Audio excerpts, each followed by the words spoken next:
Over 20 years ago, Alex Jones created the media platform called InfoWars, and in the decades since, it's grown into a truly remarkable institution with over 200 radio affiliates, tens of millions of unique website visitors monthly, and a 24/7 live news TV channel broadcasting from state-of-the-art studios in Austin, Texas. InfoWars has become the most trusted independent news source in the country, dedicated to delivering breaking news, live coverage of special events, and exclusive reports you won't find anywhere else.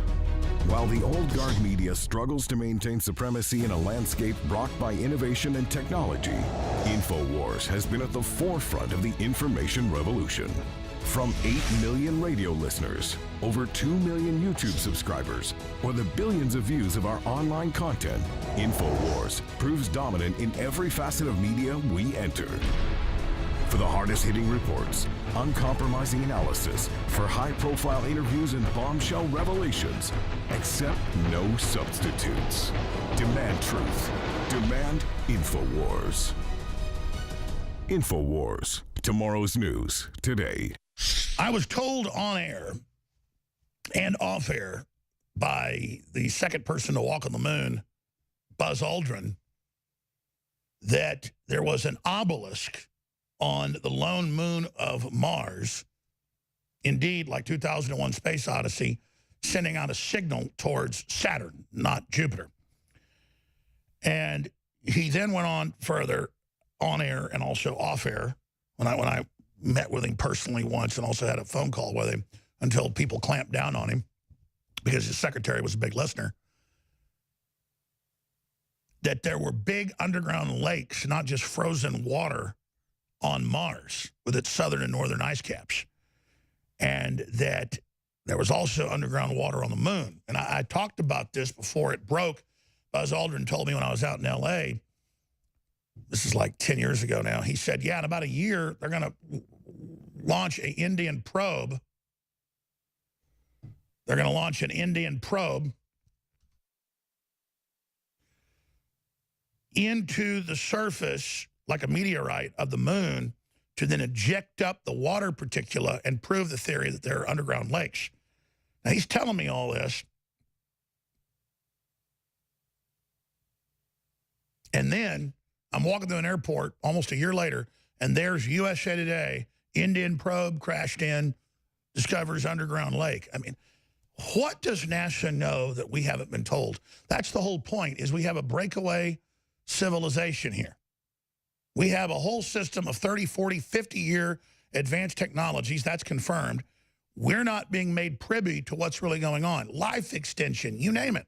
I want access to that. I want my wife to have that. I want you to have that. I want my children to have that. But the people at Alphabet and Google and Facebook and Twitter, they're on power trips. They think the public's profane and ignorant and stupid, and we don't deserve access to all that. Well, you know, our ancestors developed the technology. They paid the taxes. We built the military-industrial complex and the scientific-technological complex that Eisenhower talked about. They always talk about the military part of the speech, but he said the technological elite that controls it. It's a 21-minute farewell address, 1961, 2 nights before Kennedy got sworn in. And he was very nervous when it was happening. Somebody dropped a book or something. There's a bang, and you see him jump. Like he thought he was going to get killed. Even talking about it, and he said all the money, all the ideas are being siphoned off behind this wall, and we need to beware of this. And he's the guy that, you know, helped head up to a great extent the Manhattan Project. So there's a whole bunch of private systems and public systems bigger than the Manhattan Project by orders of magnitude. And this broadcast really used to be about exposing that. Not all the phony stuff and unproven things, but what we know. And I know for a fact, Trump is still trying to get access to that in all these programs. They're trying to keep it walled off from him and keep him in the dark. That's why there's a governmental mutiny going on. And that's why the revoking of these security clearances they're moving towards is very, very important, with Hillary being chief amongst them. He hasn't announced that yet, but that's in the works. Clapper, Brennan, Comey, and others, because this is the new royalty. These people hiding behind these ultra-secret security clearances that, I mean, top secret's low level. And then you've got all these other levels that most people don't even know about, you know, into these higher areas of really just breakaway civilizations and mad scientist type run situations. So I'm on record saying there's underground lakes that aren't frozen on Mars, according to our sources. I'm on record saying that they would discover underground lakes on the moon with an Indian probe. I did break that before anybody else did. And I'm just, you get next year's news today. You get next decade's news today here. But only because I have these sources who've been proven to be very, very accurate. But then they get onto the sources and they clam up. All right, we'll be right back with just so much huge news. It's a true plethora, a very special transmission on this Wednesday, 25th day of July, 2018 global broadcast. Please spread the word. We are hated by the enemy. It's Wednesday, the 25th day of July, 2018. They have discovered massive underground lakes on Mars, just as Plato wrote 2,300 years ago. They've discovered big underground lakes on the moon. What does that all mean? It's coming up in just a moment. The year is 1995, and InfoWars launches the last of America's counter-globalist probes. In a freak mishap, Infowars.com and Alex Jones are blown out of their trajectory into an orbit which freezes his life support systems and returns Alex Jones to Earth 25 years later. Transdimensionally over the space-time continuum through full space, where people are extremely lazy. The social engineers are there laughing. What we envisioned 100 years ago, 20 years ago, is now reality. While the society unravels, men run around totally frantic, not knowing how to be men, and women run around frantic, not knowing how to be women, and they don't understand that it's an animating contest of life and that it's fulfilling to be informed, it's fulfilling to be involved, it's fulfilling. InfoWars, tomorrow's news today. You are listening to an Infowars.com frontline report. If you are receiving this transmission, you are the resistance.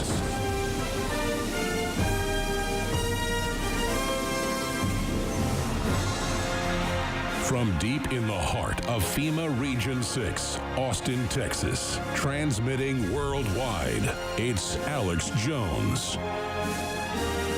All right, let me do this in this first main segment of the broadcast. Let me just tell you what we've got on the plate here, just to give you an idea of how insane things have gotten.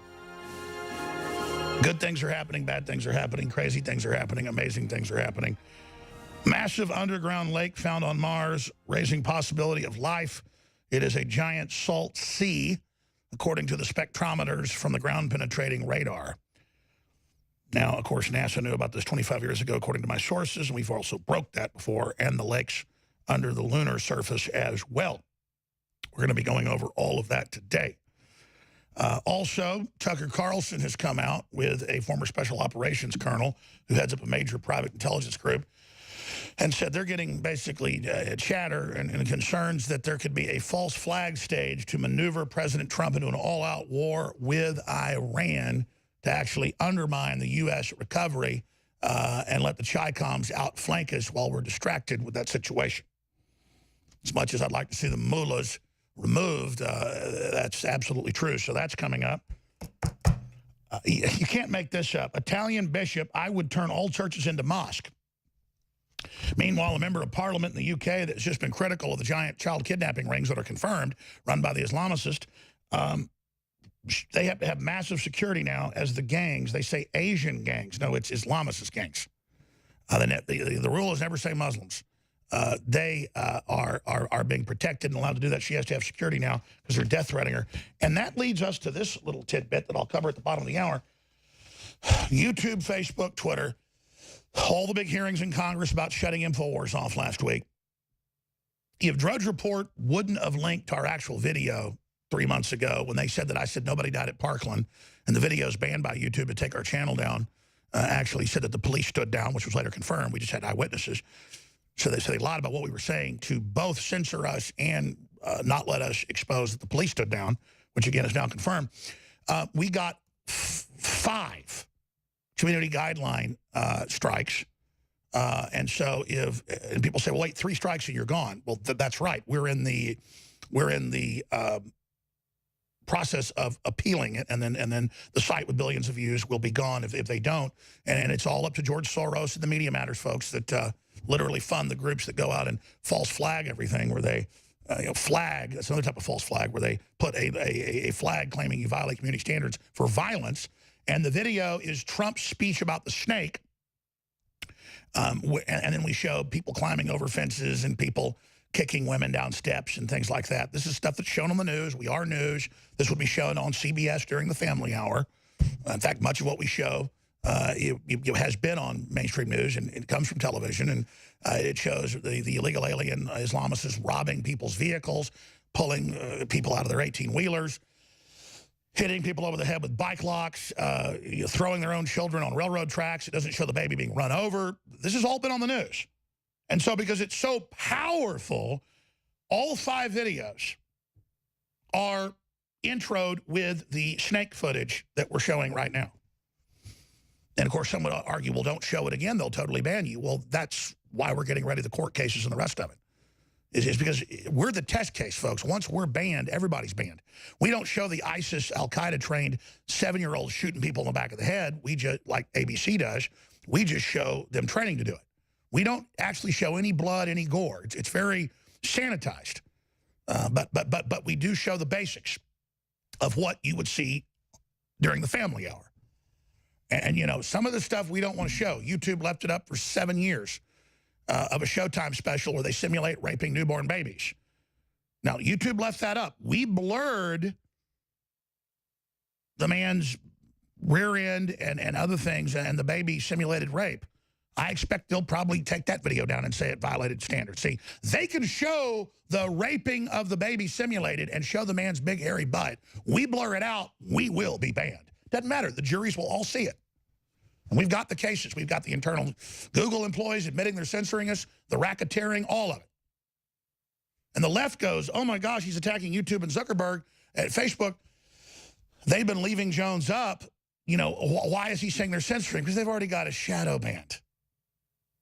So they play along like they're not doing it so we don't get the court cases. And so it doesn't become blaringly obvious to all of you. But we're dead already on those platforms. That's why Infowars.com on our own apps, and Infowars.com/app, the video app that's free, Infowars Official, are surging because folks know they have to come to Newswars.com and Infowars.com. But I digress, that's coming up. This is the banning, just like in Europe, of criticizing Islam. And all the videos are prefaced with the snake intro. That's nothing you wouldn't see on Fox News. It does show gays being thrown off buildings, but I mean, you know, it's shot from 400 yards away and you see guys let up and thrown off. There's no blood, but they're killing real people. You know, why can't you show that at 3 o'clock in the afternoon, folks getting thrown off buildings if it's a cartoon, or at 6 o'clock on local news? But if I show it, I'm censored, see? Because I'm saying it's bad, and I'm saying it's Islamic. And remember, last year when the Allah Akbar guy attacked people in New York with a truck and said he did it for Allah, and that afternoon they were having hearings on censoring the conservatives, and Congressman Quigley was like, I noticed Infowars was #1 with their fake news, that it was an Islamic attack, and that the mayor was warned about it, which was all true. We had links to where he'd warned him that this was coming. And Twitter, Facebook, and Google, they all go, we took it down at lunch, sir.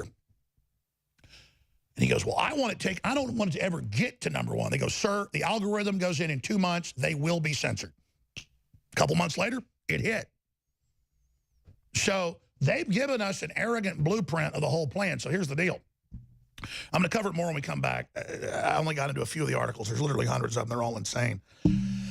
Sharia compliant YouTube removes videos criticizing Islamic immigration. Infowars hit with community strike. It's actually 5 of them. As war on free speech continues. And then we went and reviewed the videos. We're posting them on our own server. Last time they took down 2 videos and lied about us. The videos got 14 million views in 3 days because Drudge linked to them.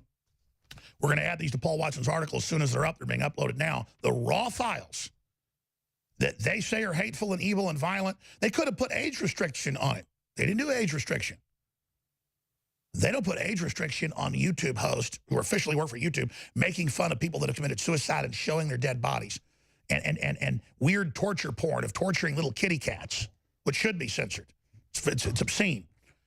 But us showing you the giant Islamicist waves, you can't see that.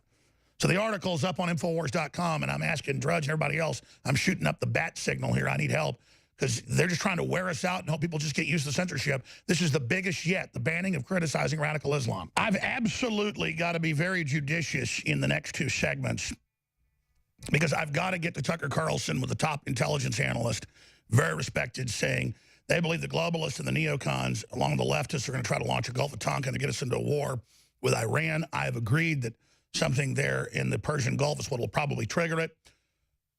That's coming up. Next segment, nuclear watchdog warns of radioactive leak at South Carolina fuel factory. That's out of RT. There's some local news covering it, but nothing national. You got to go to the Russians to get it.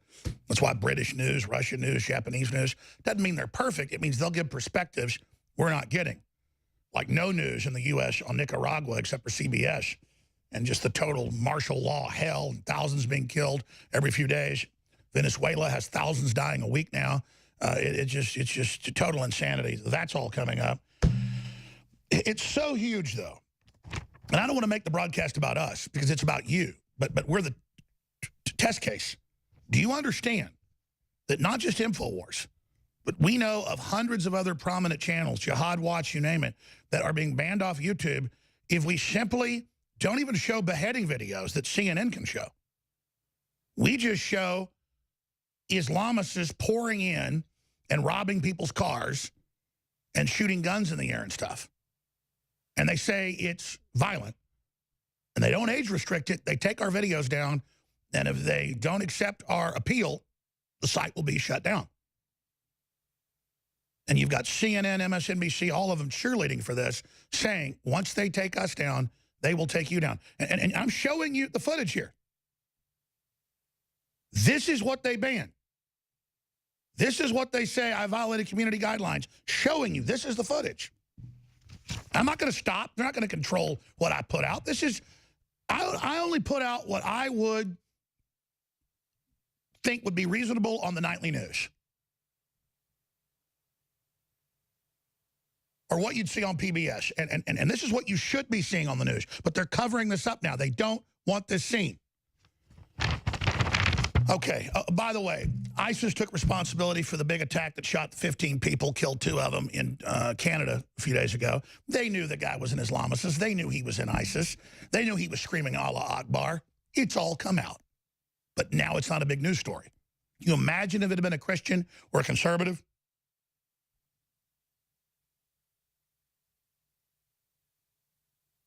Again, there's an agenda here. That's all coming up. It's just getting insane. Also, former special ops official shocked White House isn't considering stripping Hillary Clinton's security clearance.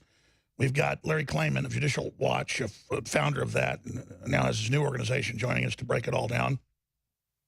Cohen leaks confidential Trump-Cohen recording. I listened to this with headphones this morning very carefully, and it's obviously an edited tape. You can put it on a timeline and see if there's edits if you know how audio looks in a computer. But we're going to do a piece on that later today for Schroyer's show, the War Room. Putting the file, you can see where it jumps and cuts and has been manipulated and just ends with the word cash. You're not even sure it's Trump's voice, but they haven't denied that right as he was about to get married to Melania, that he had this long-term relationship with this other super gorgeous lady who she said he treated her really nice, and he felt bad after he got married, and he saw her a few times but got her money even though she didn't want the money. And you hear Cohen creep into the room all sneakily, and this is what they've got. No wonder Trump said release the 14 recordings. This is the best thing they've got. This is all they've got. Wow. Unbelievable.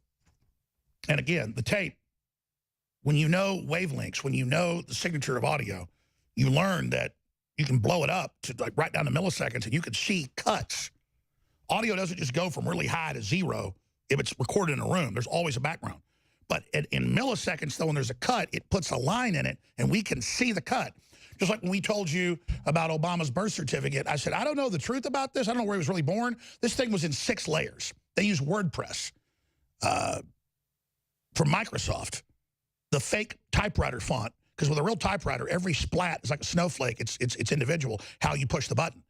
But with WordPress and Word and all these other systems, the typewriter functions are all the same. It looks like it has splats, like a typewriter, but they're all the same. We looked it up, and I said, it's fake. This is from the, early 1960s or whatever, and we looked at the T's, the I's, the C's, they're the same thing. It's fake.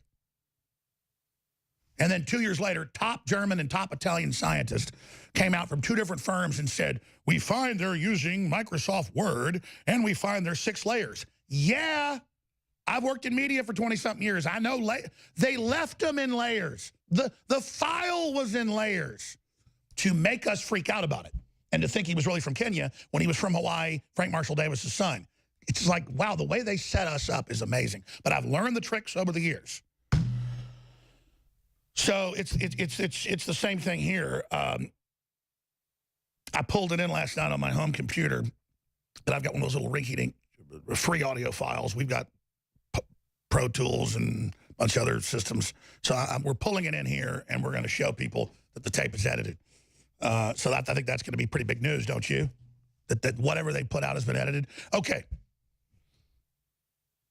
We're going to come back and just get into all of it here on the other side. First off, I set out in InfoWars Life to find out whatever the science and the research and the industry and the consumers think is the best. All of that comes into it. And then I do things like, let's put twice the amount of product in the bottle and then have it at the price competitive to what others sell half as much. That's number one. And we've got over 60 products now in InfoWars Lifeline. We're launching 3 more today. We've had these products in for 2 weeks. I've been so busy, I've not even cut ads. I've not even promoted them. I don't even have words to describe how good they are. This will now be the fish oil spectrum that my children take because I was already buying them the rated best in the country. And with a process to remove the mercury to non-detectable levels, with all of the known spectrums of fish oil that are the best for the brain. And now we've come out with one stronger for less of a price. It's called Honor Roll. And it's smaller fish oil caplets, so it's good for children, gel caps to absorb and to get down. And this will now be what my 4 children take. I mean, it's a fact. They tell you, even when a baby stops breastfeeding, put the type of fish oils that are good for the brain in their bottles, give it to them, their IQs boost, everything. But for adults, for your body, for your energy, for your stamina, for your brain, for the heart. And then we've got Ultimate Krill Oil, EPA, DHA, and other key compounds. Ultimate Krill Oil, similar formula, different strokes for different folks. And then we've got Honor Roll. They're all there. This is something everybody should be taking, and it's the best quality at the best price. InfoWarsLife.com. Please check them out today. I'm about to break down some information that is so critical, I don't have words to describe just how serious it is. But I hope that listeners and viewers of this broadcast will call Congress, will get on their knees and pray to God, will just do whatever it takes to raise awareness about what's happening so that we're not caught flat-footed on this situation. I don't like the mullahs in Iran and their Islamic dictatorship. I like to see their people liberated. I don't like their belligerent activities. I don't like the threats they've been making. I support the president. Their supreme leader has made more threats saying, we're not going to talk trash, we're just going to take action against you. But a few days ago, he said, mother all wars. They've got Hezbollah sleeper cells all over the world that make ISIS and Al-Qaeda look like choir boys. Now, that said, Communist China has been allied with Iran. Communist China has encircled the U.S. financially, politically. They own our debt. They bought off Hollywood. They're financing the leftist movements. Antifa, even the Washington Post admits, is run by Chinese intelligence. I mean, if we were having a witch hunt for Chi-Com agents, we'd be... It's like you're out there fishing for Russia collusion. They maybe catch a little sardine or something every few days. You go out there and throw your lines in on Chi-Com infiltration, your boat's going to sink because there's going to be so many giant sharks and whales you're bringing in. Better get a bigger boat, to quote Jaws. So that's what's going on. That's the facts. That's the reality. So Iran has a lot of deep state connections and plays a lot of hanky-panky with both political parties. And they're acting very, very belligerently. And a new war or a new crisis with Iran could be used to divert our resources, our energy, away from the political and financial reboot of the country. Any fiascos or disasters like Jimmy Carter had with Iran could be used to embarrass Trump. And you see the neocons trying to direct us down that path. I think it's very, very dangerous. There's an article from informationliberation.com. It's up on Infowars.com. Everybody needs to get this out to folks. Tucker Carlson and a very respected former counterterrorism special operations colonel, McGregor, warned Trump Gulf of Tonkin incident could be staged to get the U.S. into war with Iran. What did I just say on Monday? I said I would look for this to be triggered in the Persian Gulf, and we could look at some type of false flag event as well, because this is how a lot of wars start, not just in the U.S., with the Gulf of Tonkin in 1964 and the Tonkin Resolution, or 1898 and the sinking of the Maine that was now admittedly staged. And it just goes on from there. But the British were famous for this. The French did it. False flags at sea are their favorite way to do it, because what happens out at sea stays at sea. It's very easy to control the story and control any witnesses. So, but Iran's belligerent. They may attack our ships anyways. And be promised by insiders this is going to upset our peace deal with North Korea, all of it. So the globalists want war is what I'm saying. And Iran is isolated. And Iran can be basically reformed and dealt with sanctions, I believe, and many other experts believe, if we don't let them trip us into a big crisis. So here's Tucker Carlson and the expert on counterterrorism, Colonel Douglas McGregor, last night breaking this all down. Here it is. Do you think the advisors around him, whose comments we just played, Nikki Haley, for example, or John Bolton, I mean, they seem to come at this with pre-existing agendas? Well, of course, but the good news is that President Trump hasn't listened very much to his advisors. If he did, we would never have made any progress on the Korean Peninsula. We would not be working with the Chinese. We would never have met with Vladimir Putin. So God bless the president. He doesn't listen to these people. So I'm not too worried about that. The thing that does worry me, though, given some of the comments that are being made, is this red meat on the table for the war lobby. You and I know that there are a lot of people who would welcome conflict with Iran. That's obvious. I think the president needs to watch carefully for the potential for something like the Gulf of Tonkin incident. Many of your viewers may not remember that. It never happened. And we could very well be treated to something like that in the Gulf. We should watch for that. And this is an example of President Trump's comments on fake news. He should not be sabotaged by fake news. I agree. We've seen it happen twice in Syria, twice. Colonel, thank you very much. Great to see you. Tucker Carlson is one of the only people that will point out, it's actually 3 times, that they've staged chemical attacks ISIS has against themselves, and they've been caught. And then we're supposed to forget about that. 3 times. So again, you've got a former counterterrorism expert, 30-plus years in special operations, commanding black ops all over the world. I mean, there's guys highly decorated, one of the most respected people from special operations, saying they're getting ready to stage something. We should really be worried about that. You know, I made a film about the Gulf of Tonkin being staged, and the mainstream media said I was a conspiracy theorist. But 1 year later, they declassified it on the 40th anniversary that it was staged and released the McNamara tapes admitting it all. Now,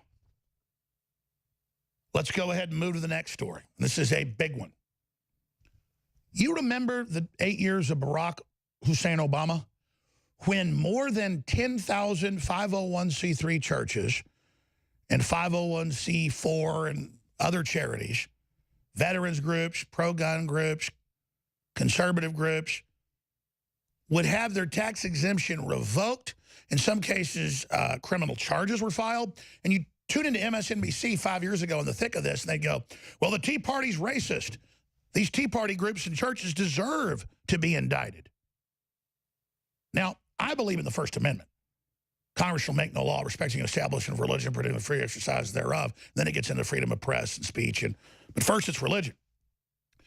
And Trump's trying to get legislation through where churches can do whatever they want. They say it's political if a church is anti-abortion. No, that's called being Christian. But they turned churches into charities in the 60s. This is something, again, LBJ did, to get control of the churches. So they went from being churches to 501c3. Doesn't mean you don't have a good preacher, and it's still not a church in some cases. It's 501c3, but they've got a muzzle on their face unless they're Reverend Wright in Chicago saying GD America, GD John Wayne, GD George Washington, GD America. But then Maxine Waters, who's always cheerleading to go after any conservative churches that are pro-gun, pro-family, anything, try to muzzle conservatives where they've all got their tail between their legs. She goes to a famous church that's known for corruption, you name it, milking their old parishioners, you name it. And she says she's been sent by God to get Trump and that we've got to vote Democrat in the midterms. So this is just flagrant electioneering in one of the biggest and oldest black churches in California. But then they're flagrantly targeting churches that are right of Lenin or Mao. It's illegal. It's a fraud.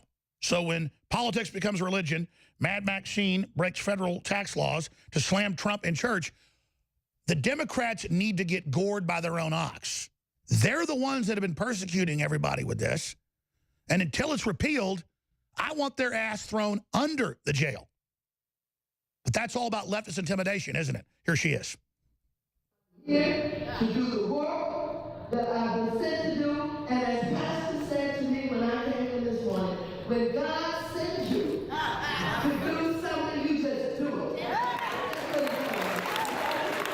So she's sent by God to vote against the Republicans.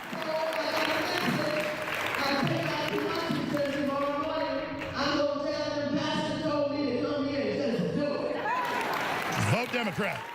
And then she goes on to say she's sent by God and all this other crud. Full clip is on Infowars.com. So and the name of the church is Fame. Yeah, keeping blacks on the plantation. It's what it's all about. So unbelievable, folks, the persecution. I mean, they had like conservative FBI retiree groups that got SWAT teamed and lost their 501c, 4 or whatever. I mean, there've been total persecution of gun groups, veterans groups, Christian groups, and saying, well, you're pro-family. That's a political stance. You're anti-abortion. No, it's not. That's your religious stance. They tell Christians they can't hand out Christmas cards at schools, or valedictorians can't say thank Jesus, or quarterbacks when they make a touchdown pass can't say thank God. You know what? We all have our free speech. We're going to do it.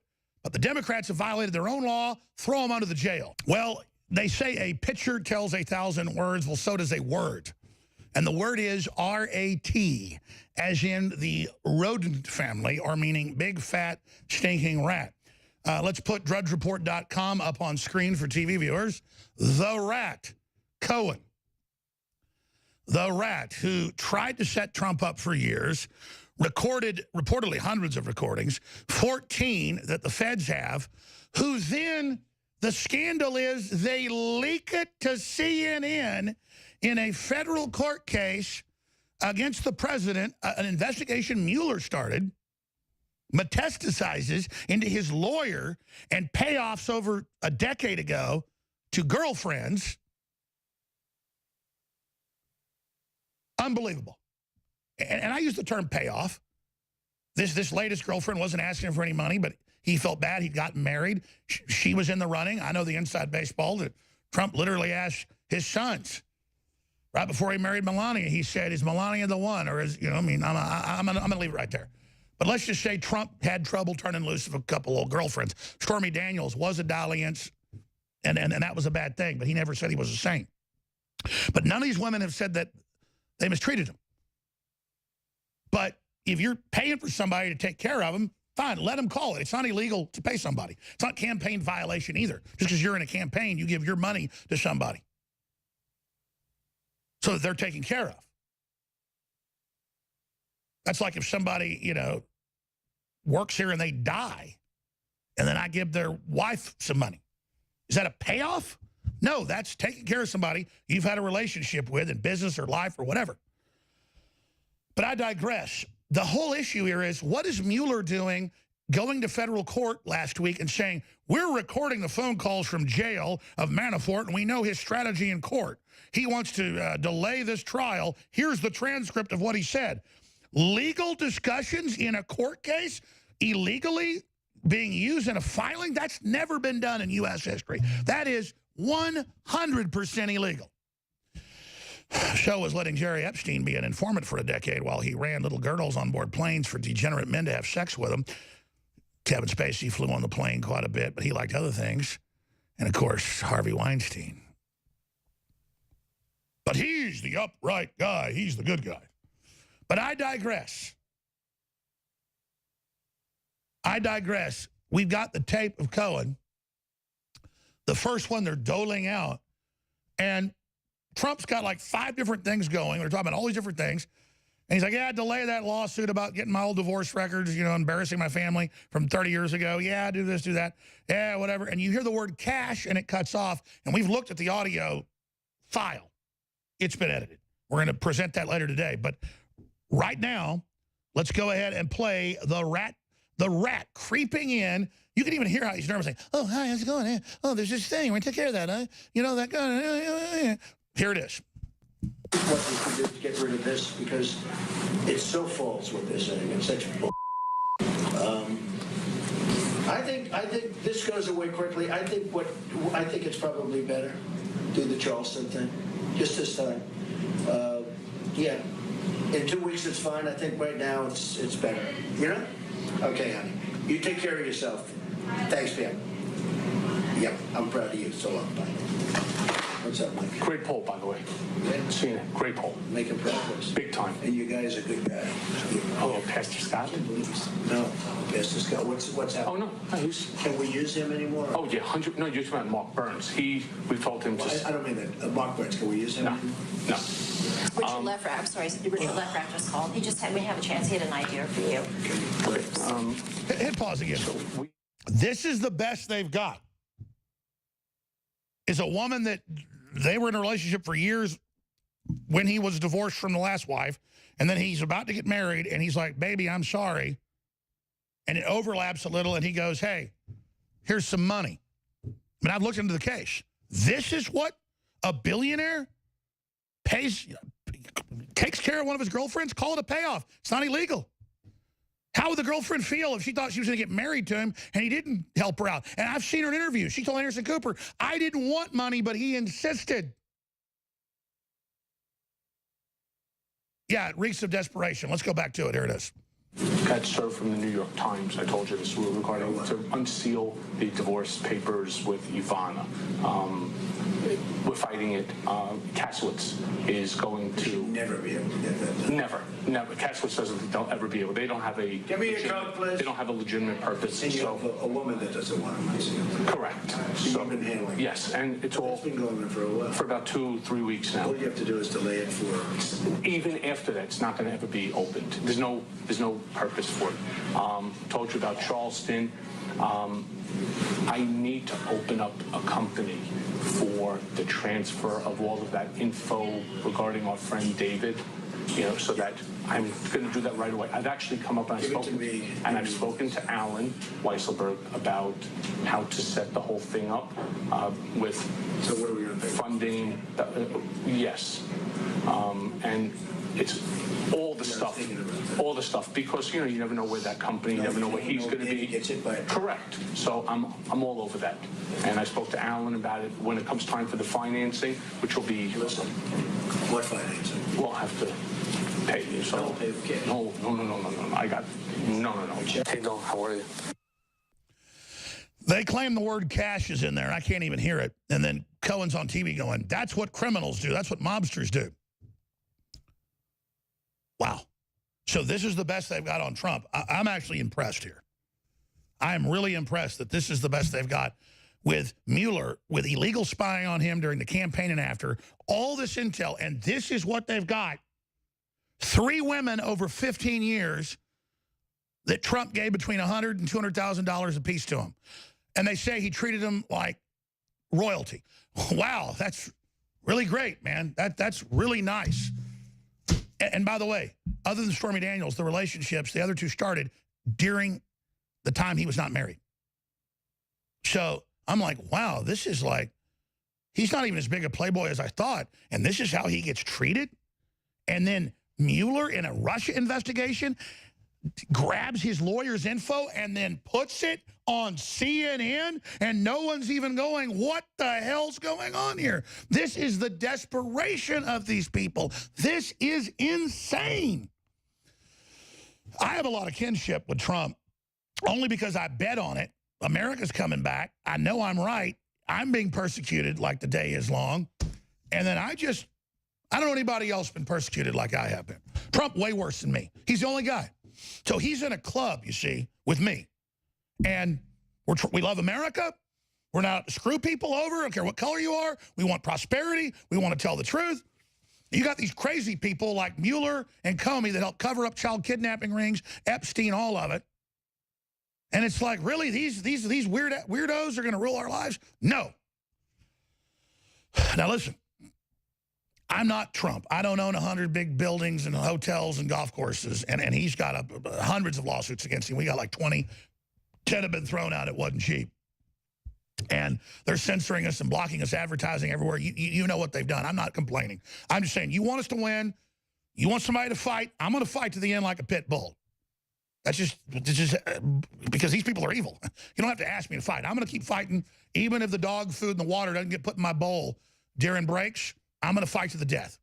But if you want me to fight harder, put the food in the bowl, put the water in the dish, and I will attack with everything I've got, and I'll never stop. You've got 100% commitment. My family, my name, everything I am is on the line. And by the way, I love it. I love being 100% in. Total commitment.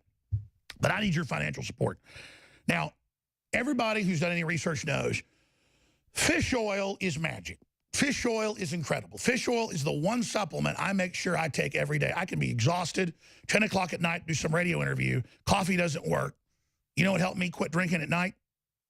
Because I've cut back drinking massively over the last few years. You know what did it? Fish oil. Remember my dad going, man, you promote fish oil. You got a sponsor that has it. He goes, you know what it does for your brain, your blood pressure, everything? My dad's, obviously a world surgeon and retired dentist. And I'm like, yeah, I know a little bit. Well, I started taking fish oil a couple years ago. And I can be, this is me personally, super down and exhausted. And I gobble 4 or 5 big fish oils, and I am in heaven. So I'm just telling you, man, fish oil is the electrochemical juice of the body. We have come out with the very best krill oil, fish oil, and then Honor Roll. That's the full spectrum of known fish oils for the brain. There's a lot of it's for the heart. This is for brain. Honor Roll at InfoWarsLife.com. Out of the gates, it's 25% off, 40% off when you get the combo of all 3 together. We need funding. It's a win-win. If you're not taking fish oil, by the way, this has a process to strip the mercury out. Others don't. If you're not taking it, you're crazy. Alex Jones here, back live, coming up in about 15 minutes for the balance of the hour. Larry Klayman, founder of Judicial Watch, one of the great attack dogs out there for freedom, the only guy that's won against the NSA, illegal spying on Americans. He's got a real strategy to really go after Hillary, Comey, and Brennan, and Mueller, and others. So that's coming up. Also, I'm going to clarify 100% clear.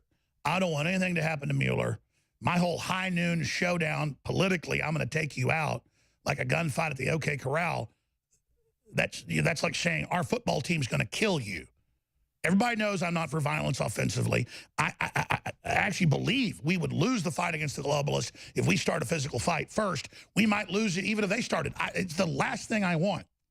So I'll break that down briefly in the next segment as well. But just the way the media spins things, it's incredible. So that's all coming up. Briefly, though. Joe Rogan is a really smart guy, and he has a lot of diverse guests on his show, and he's got undoubtedly the #1 podcast in the world, routinely 20 million viewers every time he does a show. Because, everybody can say, oh, I had 20 million here, 50 million there, 10 million here, but every time it's 20 million. When I came on, it's one of the biggest podcasts he ever had, 40+ million. That was back in February of 2017. And I got mad when he kind of went with mainstream news that, you know, Soros wasn't a Nazi collaborator, whatever. Joe was saying, listen, I don't even know the facts of that. I was just going off the news and what Roseanne Barr had apologized for. But on the subject of Joe Rogan, I believe he's a good guy who is morally trying to tell the truth. And I don't judge him for some of the things that he said or done because he's just looking at all perspectives. And that said, I'm not saying he's right, saying I'm wrong that Anthony Bourdain was not killed nefariously in foul play by somebody that wanted insurance money or by Hollywood star killers or by the Clinton mafia because he was getting ready to go public against them. But now that I've talked to people separate from Joe who knew Bourdain and who knew what was going on in New Jersey and New York when he came to visit, and since I got contacted by a lot of folks that knew Bourdain, he had a serious alcohol problem and some other problems and was really depressed about it. A lot of this he'd been public about. And I learned that he did talk to other people about suicide. And that his reported new girlfriend, who had been exposing some of the sex abuse stuff of Weinstein to him, she'd been stepping out with a couple of guys. He'd gotten really depressed over it. And then he got really jet lagged and really just burnt out. And that I think it was reasonable for Joe Rogan to say that he thinks he really committed suicide. And I'm not eating crow here. I just said, oh, Joe, you know, you're wrong or you're covering up.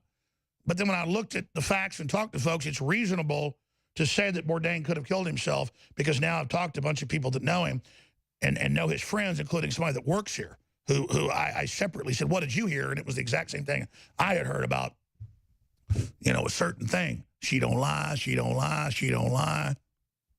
Cocaine. So I don't want to speak ill of the dead. He was a great guy. He meant well. He was getting ready to go against the Clintons. That stuff's true. He did do the Elon Musk interview. He was awakening.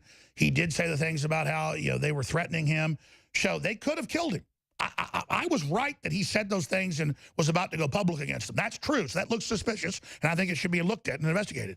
But then I got contacted by a lot of folks going, man, Bourdain, dude, Bourdain could like knock out 2-3 bottles of whiskey a day, 6, 7, 8 bottles of wine. Bourdain was not proud of it, but Bourdain was like a vacuum cleaner when it came to stuff up his nose.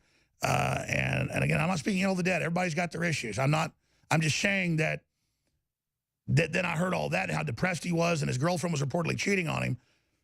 And I'm like, oh, okay, well, then I guess I was kind of an a-hole just going, Joe, how dare you say, you know, that he probably committed suicide? Well, I talked to people that say it's about to go public. So you can see my perspective, and I've been proven right that was going on, but then I learned how messed up Bourdain was, how shot he was, how tortured he was. It's very sad, but at least he had a soul. He was concerned about rape of women and kids, and he was starting to speak out. So I think it's an open question, but I think it's very reasonable what Joe Rogan said by saying, hey, look, I think he might have killed himself, Alex. You can't be conclusive. InfoWars comes to mind. Alex Jones. Alex Jones. Alex Jones. There's a lot of controversy around this network about Alex Jones. Google is being accused of hiding negative stories about Hillary and her campaign by changing its algorithm to bury stories like the Clinton body count story. That's according to website InfoWars. It sounds like it's confirmed there are at least 2 shooters with fully automatic weapons. Dr. Martin Luther King has been shot to death in Memphis, Tennessee. JFK was shot from the back and the front. It was almost as if it were a planned implosion. It just pancaked. They took the babies out of incubators and left the children to die on the cold floor. I think this is a national security imperative. We have clear things that we do not understand how they work, operating in areas that we can't control. UFOs. Is this global governance at last? Is it one world? The central bankers in charge. Israel claims the attack was accidental, but some former U.S. naval officers say it was on purpose. They describe the day's action as part of a continuing cover-up. Russian intelligence compiled a dossier on Mr. Trump during visits to Moscow. Russian scum! Denied everything. He called it all fake news. And he accused CNN of being fake news. This is a national emergency. If they kill Trump or remove Trump, it will cause a massive civil war in this country. This was a FEMA high-level alert. Your are at war with Russia.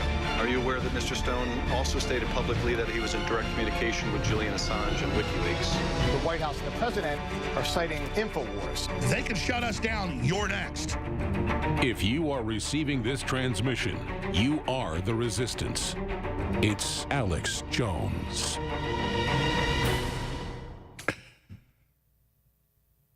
Coming up, Larry Klayman has a real plan. He's the guy that's won against the NSA in court, founder of Judicial Watch and other major organizations, to really stop the deep state. We'll be talking to him coming up.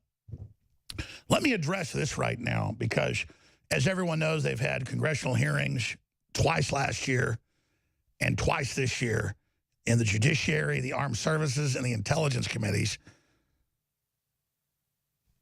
lying about InfoWars, saying things we didn't say, and then calling for us to be shut down. And then I do a lot of things here on air that are tongue-in-cheek, but that are very, very clear. It's satire, and they're trolling. It's trolling. And I don't troll a lot, but when I troll, maybe a couple times a week, I tell you, this is a troll. And the media, even though I say this is a troll, so that it's absolutely, marked, they still don't care. They still just go with the lie they want. But that's the troll, is that I tell them what I'm really doing so that I morally am not breaking any metaphysical rules, and then they still do it. So, number one, Infowars.com. Sharia-compliant YouTube removes videos criticizing Islamic immigration. 5 videos, community guideline strikes. 3 will shut us down. That's 5 torpedoes. And they're saying, oh, you can appeal it. Your live streaming suspended on the main Alex Jones channel, billions of views, 2.4 million subscribers. But obviously, they're not going to let us win the appeal. They're going to shut the channel down. It's here. They had hearings last week. They demanded it. It's here. And what are the videos? It's the snake video. Every video is the snake, an intro video that we've shown many times here that just shows the Islamic invasion of Europe. It's nothing you wouldn't see on the nightly news if they weren't covering it up. But, I mean, it's just showing the Islamic attacks. Doesn't show beheadings, doesn't show the actual violence. It just shows the masses of people and the crime statistics and headlines. And the borders collapsing and just stuff out of zombie apocalypse movies. So because it's so powerful, they didn't do an age restriction. They just said you showed violence, even though their own rules say if it's for commentary or analysis, we've totally followed the rules. So we have that going on. Meanwhile, there were hundreds of articles, ABC News, NBC, CBS, CNN, all of them, including Fox yesterday, because I've been told by everybody, and I've seen the headlines, ran with the headline, Alex Jones, I'm going to cover my mouth when I say this so they'll edit it and play it. Alex Jones says he's going to shoot and kill Robert Mueller. I never said that. I said politically, high noon, I'm going to face you. Our information warfare is strong. We're going to defeat you. And when I draw with my info, you're going down. Just like I say, the allegory of we're going to blow the Death Star up, or the Red River shootout between OU and Texas. They call it a shootout up in Dallas. Nobody's shooting anybody. Now, when I did it, I had the idea. I'm like, man, look at all these articles about Mueller involved in Epstein, Lolita Express, using him as an informant to set up billionaires. Kids as young as 7's what came out really in the reports. They let him get off for 13, 14-year-old, girls they had, flying them to these islands with Bill Clinton and Epstein. And because he was an informant, it finally came out, Mueller covered this up. So I'm saying Mueller empowered pedophiles. So I wanted that to get out. I'm sitting there in the break, and I go, how do I get that out? Because that's been in a few newspapers, never got coverage. I said, I'll talk about a high noon showdown with him. I'll say it's political, nonviolent, but that politically we're going to destroy him. Politically, we're going to, sharpshoot him. The last thing I'd want is him to actually get hurt and turn him into a martyr when we're defeating him. My God, we're winning. Why would we do that? But then, man, I didn't expect it to be on every news channel. And then I clicked, oh, my God, they know a lot of my listeners out there really respect me, whatever. They're trying to get somebody who's unstable to go out and actually try to kill somebody to blame it on me. So let me say this 1,000% clear. He who shoots first loses. He who shoots, period, is in the wrong side of history. We're winning the info war. Everyone knows the Democrats are saying, kill Trump, murder him, kidnap his family, murder him. It's everywhere. In fact, we're rolling some video of that right now with all the stuff we've seen. So I was clear, but the edited thing that Media Matters, George Soros' group, put out was deceptive. When you've got Phil Mudd, the former head of counterterrorism, that means runs assassination squads, 3 times on CNN saying we're going to kill Trump, that's who you ought to listen to. He's got a history of that. It'd be like if I was some, 5-time convicted murderer and I said I was going to kill somebody, the SWAT team would respond because, I got a history. Alex Jones doesn't have a history of that. Alex Jones has a history of don't shoot cops in the back of the head because your Black Lives Matter. Don't get violent. Don't, try to work things out. They're the left. I mean, the Denver Post published a big letter in their main section saying, kill Trump for treason. They have art displays saying murdering. It's everywhere. So that's why this is so crazy. So I did this split-second calculation. That's how I do things. Where I went, they're such hypocrites always saying kill the president and his family. But then if we mildly say stand up to them, they claim it's violence. I'll make that point and say it's figurative. It's an allegory or it's political. It's not physical. It's InfoWar. Doesn't mean it's a tank running over you. It's informational. And then I kind of split-second went, they'll grab it, they'll go crazy, but they'll report me pointing out he was covering up for Epstein and using it for political blackmail. And that all worked. They actually published it all. But then I went, oh, wait a minute, but they're trying to get somebody to do something to later then blame me, and blame you. So at a gut level, I think I did the right thing, but they're going to misconstrue it. Do I like letting, my ex-wife or the courts or other people have stuff like that to take out of context? Whatever. We're in a big war. I'm going to say it like it is. Everybody knows that I want Hillary Clinton and Robert Mueller and Comey and all of them to spend a long time in prison. The last thing we want is Obama or Hillary or Mueller to get shot or killed. God, that could defeat us. And the enemy knows that. A false flag is what we're worried about. Tucker Carlson, with high-level former black op colonels, was exposing the fact they may do that to try to overturn Trump. That was on Fox News last night. And that shows the triumph of InfoWars, that we've introduced these understandings of how things really work now until the point that reality is now mainstream. So we're winning thanks to you, and so I salute you all. But they're trying to shut us down and got a big stack of news there, them threatening to kill the president.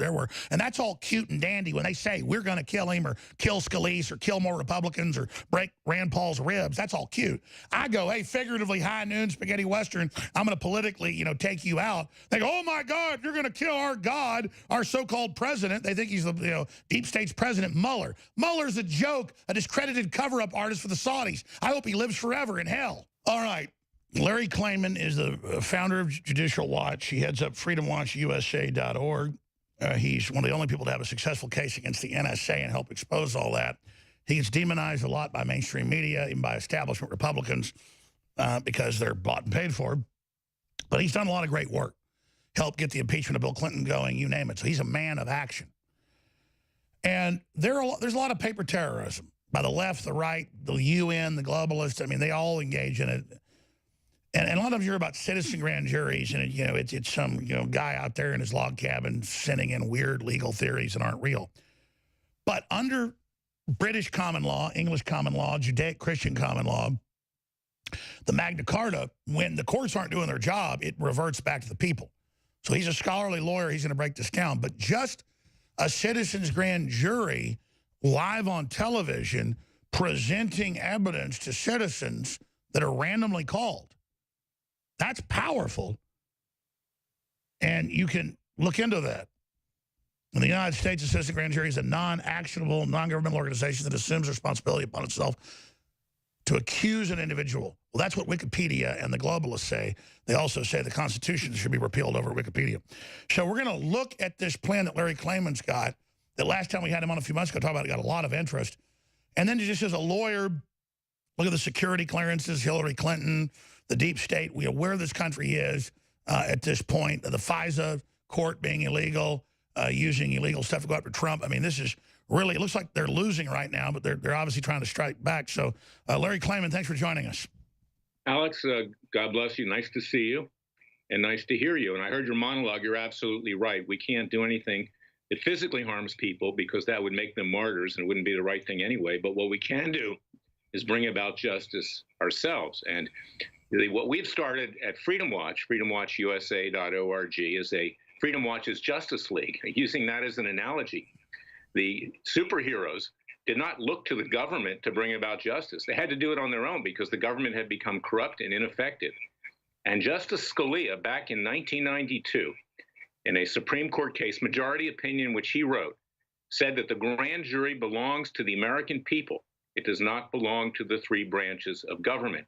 We didn't even have a Justice Department until July 1st, 1870. By the way, as a respected constitutional lawyer, spend some time on this, because people don't understand that we, the people, judge the facts as well as the law, and the grand jury is the ultimate form of a jury. We have the ballot box, the cartridge box, the jury box, the pen and ink. Explain that, because this is critical.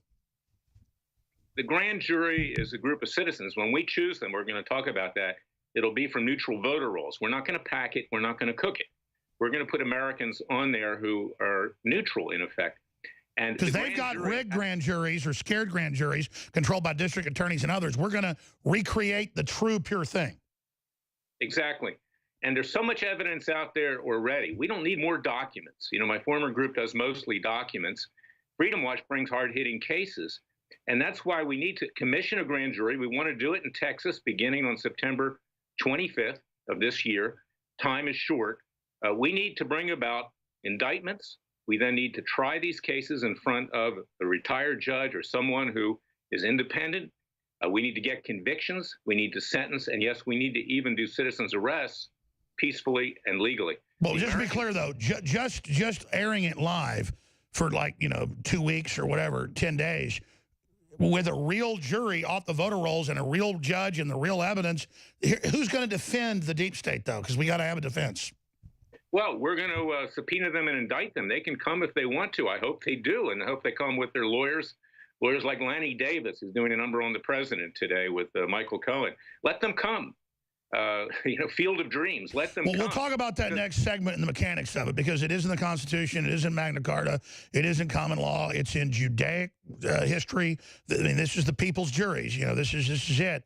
Let me ask you this, though, shifting gears. What is wrong with Cohen? These tapes aren't even bad for the president, and then there's suddenly something in federal court that Mueller instigated over Russiagate is now tapes about girlfriends in between marriages is now on CNN. This is how, and we hear that Manafort is having his phone calls with lawyers recorded, and then they put that in federal filings that they recorded him with his lawyers about his defense. I mean, I'm not a lawyer like you, but I've never heard of stuff like this. No, this is illegal. And, the laws of the various states, even if there's a fraud that's being committed, you have to ask the client to correct it first before you release any information.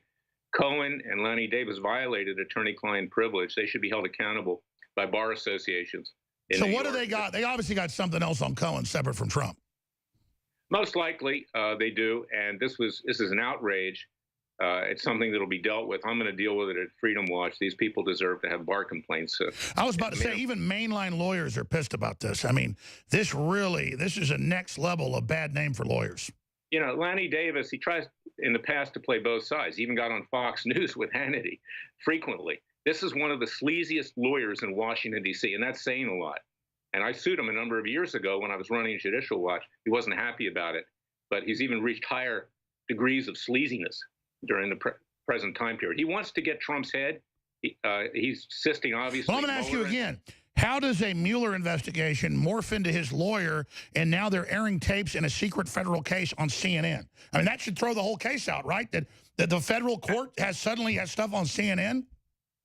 Absolutely, Alex. And, on September 4th, we're going to be getting documents. This is where documents really do count, of Mueller's communications with the media as well, because this was released to the media, CNN.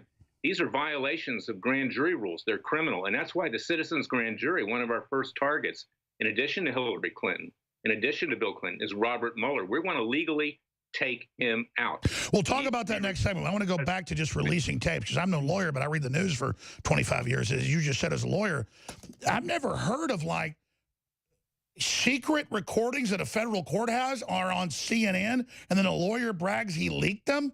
As you said, that's totally illegal. The left has just gone crazy. Absolutely. This is the age we live in, okay? The elites and the Washington establishment, the club, walk off scot-free from any crime they wish to We're going to commit. record lawyer meetings with Manafort. We're going to put it in a filing. How does a judge see a filing of secret recordings of a guy with his lawyer? Can't. And this is something that needs to be addressed with the judges, too. I mean, look at the judge who signed off on the FISA warrant. That's Rosemary Collier. She's a not too intelligent, believe it or not, Republican establishment creation of the Foreign Intelligence Surveillance Court. She should be held accountable as well for all of these kinds of things that go on. The judges do not enforce the law. They are political generally, and most of them are hacks. Most of them are Clinton and Obama appointees as well, and they're bad Republicans too, like this. Well, Judge stay there. Collier. I'm going to give you the floor when we come back to walk through the technicals, the grand jury idea. It's a great idea to bring attention regardless, and it's in the Constitution, and go back to that. But, folks, when they're recording people with their lawyers in jail and putting it in federal filings, and when they're leaking to the news recordings of the president many years ago about some woman from a decade before, it's illegal. I mean, my God, and it shows they think we're all illiterate politically and legally. What does the president do? What do we do? Infowars.com, newswars.com. Larry Klayman is our guest. FreedomWatchUSA.org. We'll be back. Whatever you do, spread those live links. That's critical to the fight. And we're not just making these claims. We're changing the world. We have the globalists, the big banks, Soros, the other scumbags, the radical Islamists after us. We just had our YouTube channel frozen from live streaming because we played the president's snake speech in 5 video intros. And they're calling that violent. You know, I have a stack of acid attacks on 3-year-olds, rapes of little children, members of parliament being threatened with death for exposing slave harems the Islamists are setting up. It is unbelievable. That's all coming up. Before we go back to Larry Klayman, though, the president knows that the euro on average has over 100% tariff on our goods. Canada has a 280% tariff on all dairy. I mean, there's thousands of examples because there's hundreds of countries and dozens of tariffs apiece. But China has a 0% corporate tax. It was 15% last year. We lowered ours to 15 to be competitive. They went to 0. This was our own elites selling America out. And so here was a clip off Fox News. I was just watching during the break. It was live, where they're talking about the EU coming here, and he says the EU's a foe. The EU, he says Juncker is coming to meet with him today and tomorrow. I saw this headline in AP last week that Germany's looking for old Nazis in nursing homes whose names come up in databases who might have been an SS, even private. Great, execute them. The point is that Soros helped round up thousands of Jews in Hungary, Romania, you name it. And you got Juncker, that was the name of the main weapons manufacturing. His grandfather was the richest man in Nazi Germany, bankrolled Hitler. His dad was an SS colonel, which is the equivalent of a general. They own Luxembourg, and then he's coming over here, and our news doesn't tell you that. Like, where's the Mossad? You're looking for Nazis. Holy Toledo, man. Here's the guy with the Nazi money right here. So it's all smoke and mirrors when they grab some senile 97-year-old German guy to know what planet he's on, or some Polish jail guard. And it turns out it's the wrong guy, and they extradite him to Israel. And we're going to go back to Larry Klayman right now. But here's this clip as the real Nazi comes to America. Here it is. Did President Trump in the recent weeks describe the European Union as a foe of the United States, but he also said that there could potentially be, quote, tremendous retribution coming to the EU. Now President Trump is set to sit down in the Oval Office face-to-face with the head of the president of the European Commission, Jean-Claude Juncker. We were told that he just arrived here at the president. He was not elected. It's a permanent dictatorship like the Politburo. That's what I mean. How did we get a Nazi heir? Some guy worth, probably the richest guy in the world. You know, the real rich guys will tell you their wealth. Let's finish up and we'll go to our guest. Go ahead. at the White House minutes ago. Leading up to this meeting, the president on Twitter this morning tried to position the U.S. as the one winning the global trade tit for tat, writing at one point on Twitter, quote, "Negotiations are going really well. Be cool. The end result will be worth it." The president's top economic advisor, Larry Kudlow, this morning set a pretty low floor as it relates to the Let's stop there. I love how even Fox News kind of roots against the president.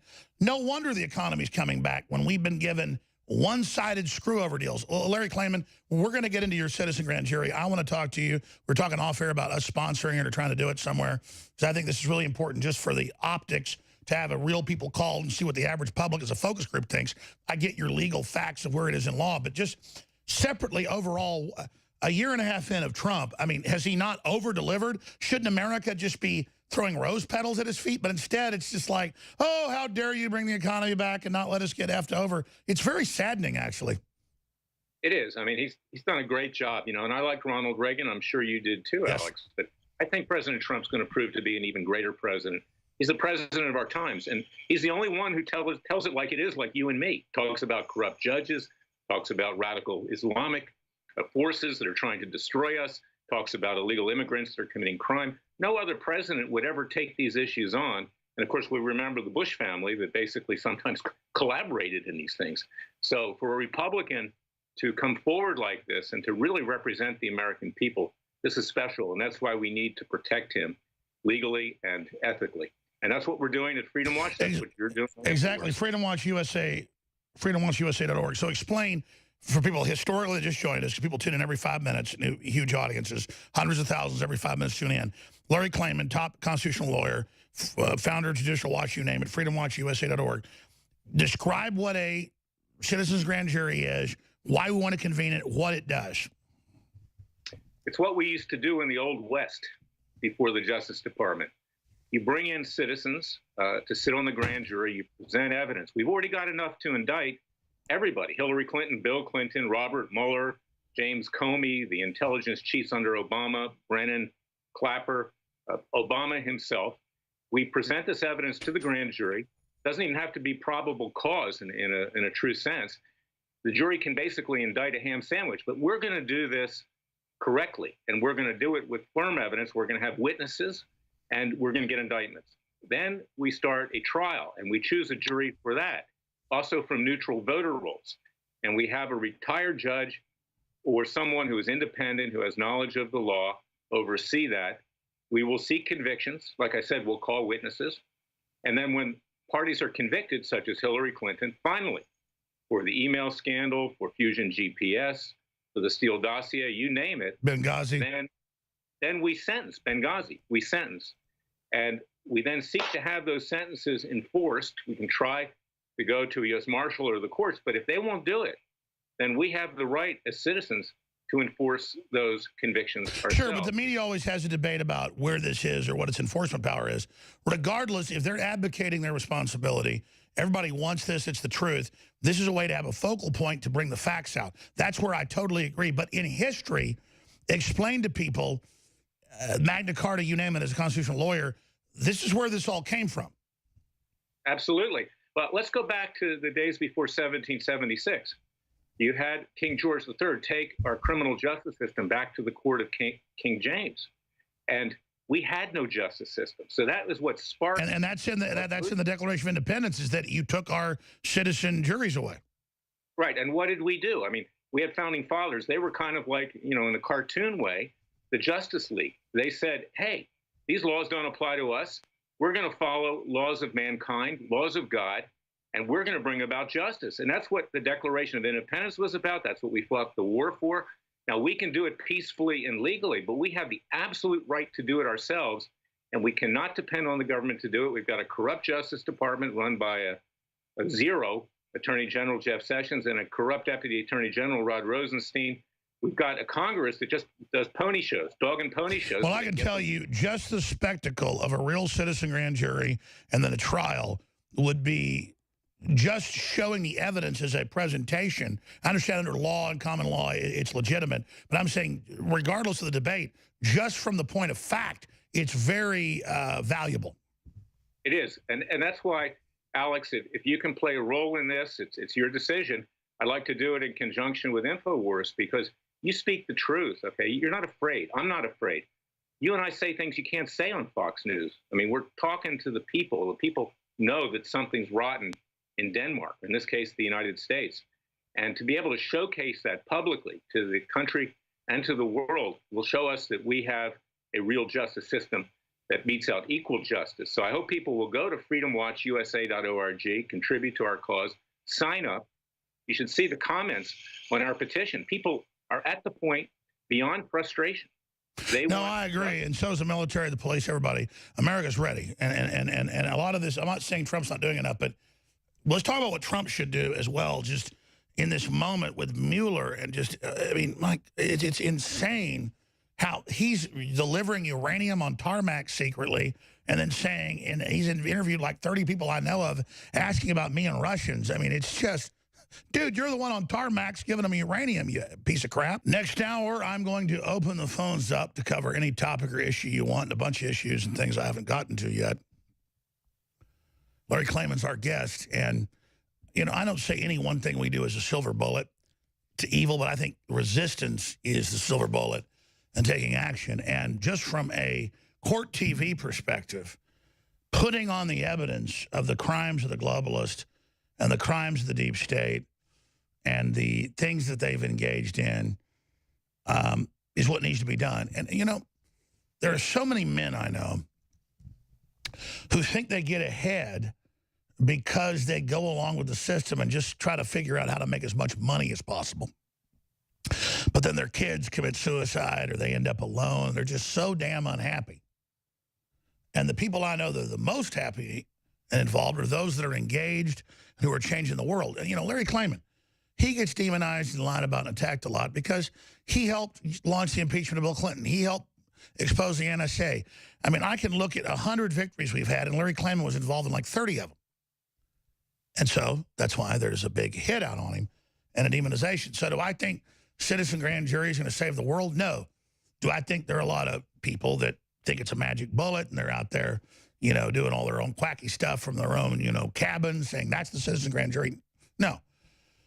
But under law, this has all been so atrophied, so fallen apart, so gone, that it really is where we came from. And so at some point, you've got to create the vehicle in some courtroom. You can rent courtrooms. They've got places for private mediation that look like courtrooms. I've been in them. You can send out the letters. You can get real people there. You can put on the evidence. And that's the type of thing, because as conservatives or Christians or patriots or just pro-common sense people, we don't like to grandstand. We're like, you know, we've got our lives. And I go home at night. I just want to be with my kids and family. I'm not out grandstanding. But evil is grandstanding, though. So we have to create the scenarios, the atmospheres, the conditions to put these people on trial if it's not being done through our corrupted systems. Let me ask you this, Larry Klayman. Why are so many men cowards? Because I don't say that like, oh, look, I'm not a coward. I feel big. It makes me feel, because I don't feel like I'm that strong. It makes me feel really low that I'm in the top 10th of 1% when it comes to fighting evil. I don't say that with pleasure. My God, I'm pathetic. And then everybody else just thinks it's not their job.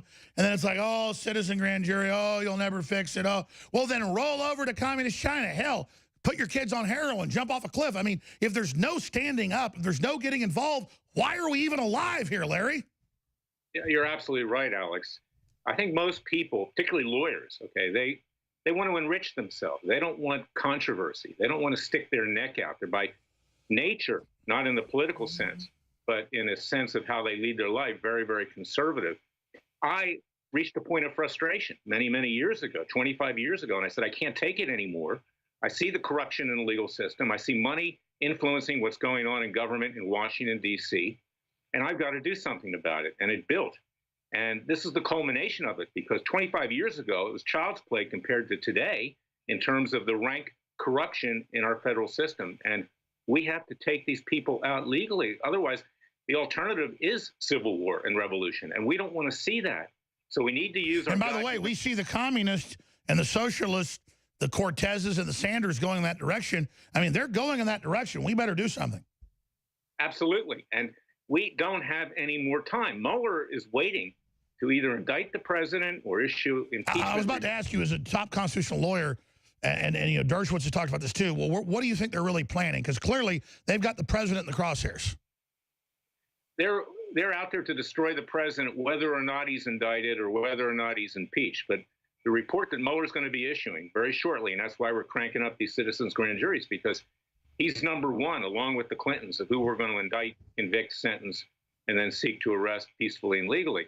Mueller is out there, a product of the Democrat and the Republican establishment. He is the, and as you said, a lot of times a citizen grand jury, if it's done right, creates the blueprint for other grand juries to do their job. So we're creating also the investigative history. And we have to stick our neck out. Look, it was a handful of colonialists, their founding fathers, that started the revolution. Most of the colonies were not behind them.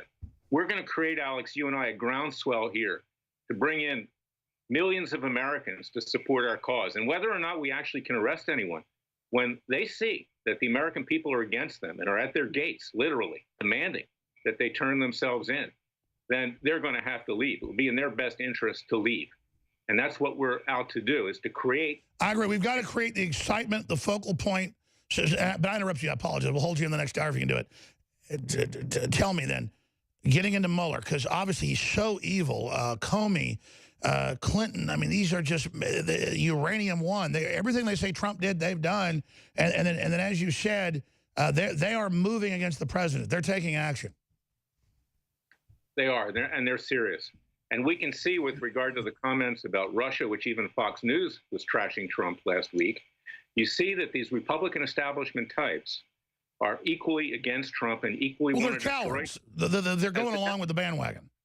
Because he threatens their money train. He threatens their power structure. You go to Washington, you wouldn't see building like that in any other city of the world. Go to Southwest today. The money that's flowing into Washington. They don't want to upset the apple cart. D.C. is the richest city in the country. Yeah, never has a recession. I mean, it does better during recessions and depressions. And so the Democrats and Republicans, they play their game on Fox News, CNN, or MSNBC. They raise money to be reelected. But in the end, they all have lunch together the next day because they know that they don't want to upset. So let me ask, why does Trump scare him so much? Why is he real? Because he's breaking it up. He's dismantling it. And he's I know, but from your acumen, who is he? Because they are so afraid, and everything he does turns to gold. I mean, it's like, who is Trump? Trump's someone who, like you and I, have reached a point of frustration and no return. He's going for the fences. Look, he's worth $8 billion, so he doesn't need to do this. But isn't he almost like a Moses-type character archetypally? He is. He is. I mean, he's somebody who's leading us to the promised land. Now, we need to do it for ourselves. We need to support him. He's not getting the support. In fact, he's getting bad legal advice because being dragged along into this attack, this massacre by Mueller, which even if it doesn't take him out in terms of impeachment or indictment. It elevates Mueller. He should not meet with that piece of crap. No. It grinds the president to a halt as he's trying to negotiate peace with North Korea, with Iran, dealing with illegal immigration. But let's take the Messianic angle. That's what this is. He needs to tell us we're not with them and just lead us. We have all the power as the people. He must. How do we stay within Babylon but not be part of it? How do we leave Egypt but we're still here? What does Trump do? Trump has to take strong action himself. He should be firing Mueller. He should be firing Rosenstein. Don't know about the appearance. He should take action against the guy in the slave pit cat-nining people. He has to go after the slave master. He does, and he should be releasing all the documentation that we're going to use at the citizens' grand juries. He needs to take control of himself. His lawyers, including Rudy Giuliani, are basically in it for themselves in terms of promoting themselves. They're not serving the president very well because they're telling him to go along to get along. And if that happens, his head's going to be chopped off. Oh, it's totally clear he's being maneuvered towards the guillotine. Yes, absolutely. And he needs also to pay more attention to the appointment of judges. This guy Kavanaugh that he wants as the Supreme Court justice, he got bad advice on that from the Republican establishment. Kavanaugh, in our cases, wrote that the mass surveillance was perfectly fine. No, I understand Kavanaugh's bad on that, but better than the Democrat nominee, right?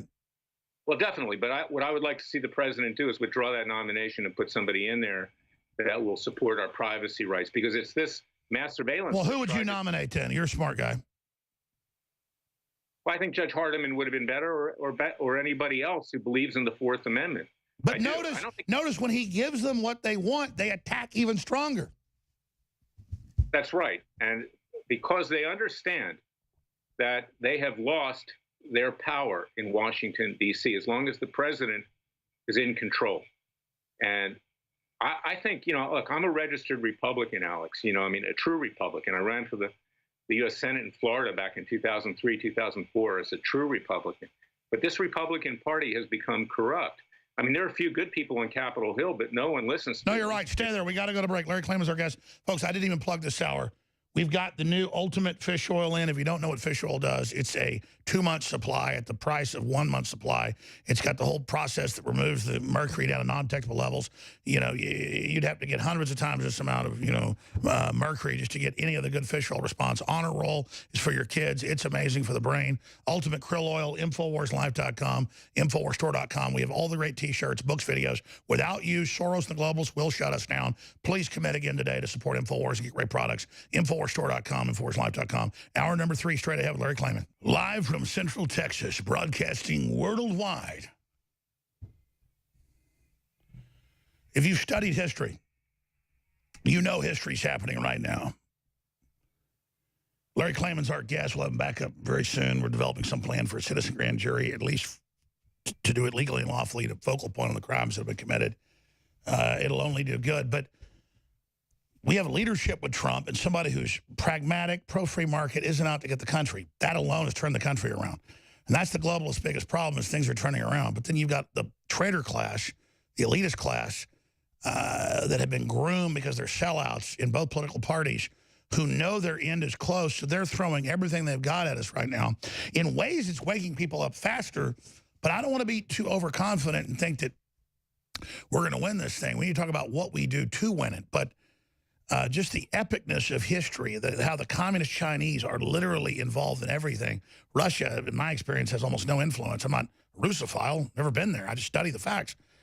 But it just makes me ashamed for the average American who I love, not realizing, who's on the fence, that it really is messianic, that Trump with his bullheadedness and his stubbornness and all the things that patriots, myself, Ron Paul, Larry Klayman, back to Barry Goldwater, all the people that fought against this global plan, all our work now is cresting right now with Trump. It's all InfoWars building all these years, right then at the level, right when all this hits full power, 86 million viewers a week or whatever before the censorship.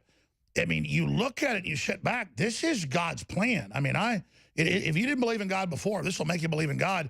I just feel sorry for people that don't realize this and who are still sitting on the bench kind of as spectators, like they're on our side. They're on their own side, but they still think, oh, Larry Klayman's there, or Rand Paul's there, or Matt Drudge is there.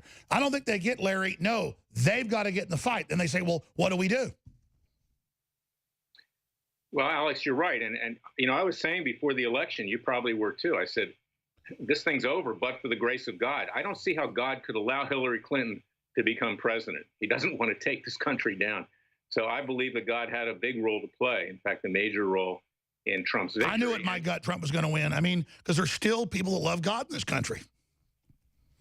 Absolutely. And this is why we need to do everything we can to make sure he succeeds and that he's safe and that he's well. People make jokes about that, but there's no debate. He's an imperfect vessel. We all are. He was never a hypocrite. But Trump has 1 billion% been chosen and risen up. There's only one perfect deity, and that was Jesus, okay, and the Father. Everybody has their flaws, for sure. And that's what, of course, the NSA and the CIA and the FBI under Comey and Clapper and the rest of them are trying to do. They're trying to dig things up on the president. Whether he's done things in the past that he'd rather not do again is irrelevant. What he's done as president is remarkable in our lifetime. I'm surprised there isn't more dirt. I mean, he's like, there's really nothing there. No, there's nothing there. I mean, you know, I'm sure he regrets any relationships that he had with these women or whatever. But look, he did it before he was president. He didn't do it as president. But King David, and I'm not defending it, but God said, man of his own heart, he killed his best friend in a fit of lust, but later repented, and God knew it was real. I mean, and they think we Christians are hypocrites. We're going to hate Trump. He's not perfect. He never said he was perfect. No, he didn't. And that's why, to get back to this concept of the citizens' grand jury, we need to take action now. We can't wait. You know, every day you watch on Fox News and others on the conservative side that, hey, there are more documents. Okay, who cares about more documents at this point? I care about action. You care about action. So we've got to come back and do 5 more minutes, because I want to get in as a lawyer, top constitutional lawyer, what they've done. Exactly. They illegally spied. They got caught. They lied to Congress. It's like if you catch a serial killer with 10 dead bodies in their backyard, start the indictments, even if you think there might be 200 more in the forest, is what you're saying. Absolutely. Yeah. I mean, that's it. I mean, we've got to do it now. We have no time to do it. All right, well, let's come back, and I'm going to let you get into what you think, citizen grand jury, how we set it up. I'd like to be involved. It just sounds like herding cats to me, but it needs to be done. I want to step up. I know now is the season, like the end of summer, the harvest. Now is maximum push.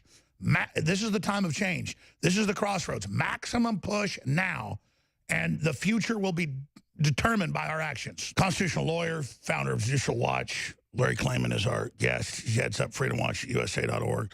We'll open the phones up in the next segments, get a bunch of news haven't hit. You know, when I say this, that I'm not the toughest guy around. I mean, I don't claim I'm going to go win a UFC championship fighting match, but when I've gotten down and when I didn't start the fight and somebody was, you know, a couple guys would beat me up, slam my head into the ground in a parking lot, I'd black out and, you know, put them in the hospital. The cops would ask, how'd you do this, these guys? You guys weigh 250 pounds apiece. You know, one of them's basically getting ready to get put in the ground. I said, I don't know. They started hurting me. And so that's the equation here, is that the globalists, they seek power. Those of us that already have innate power with a connection to God, we've already got everything. So we just want to be normal people and live our lives and be left alone.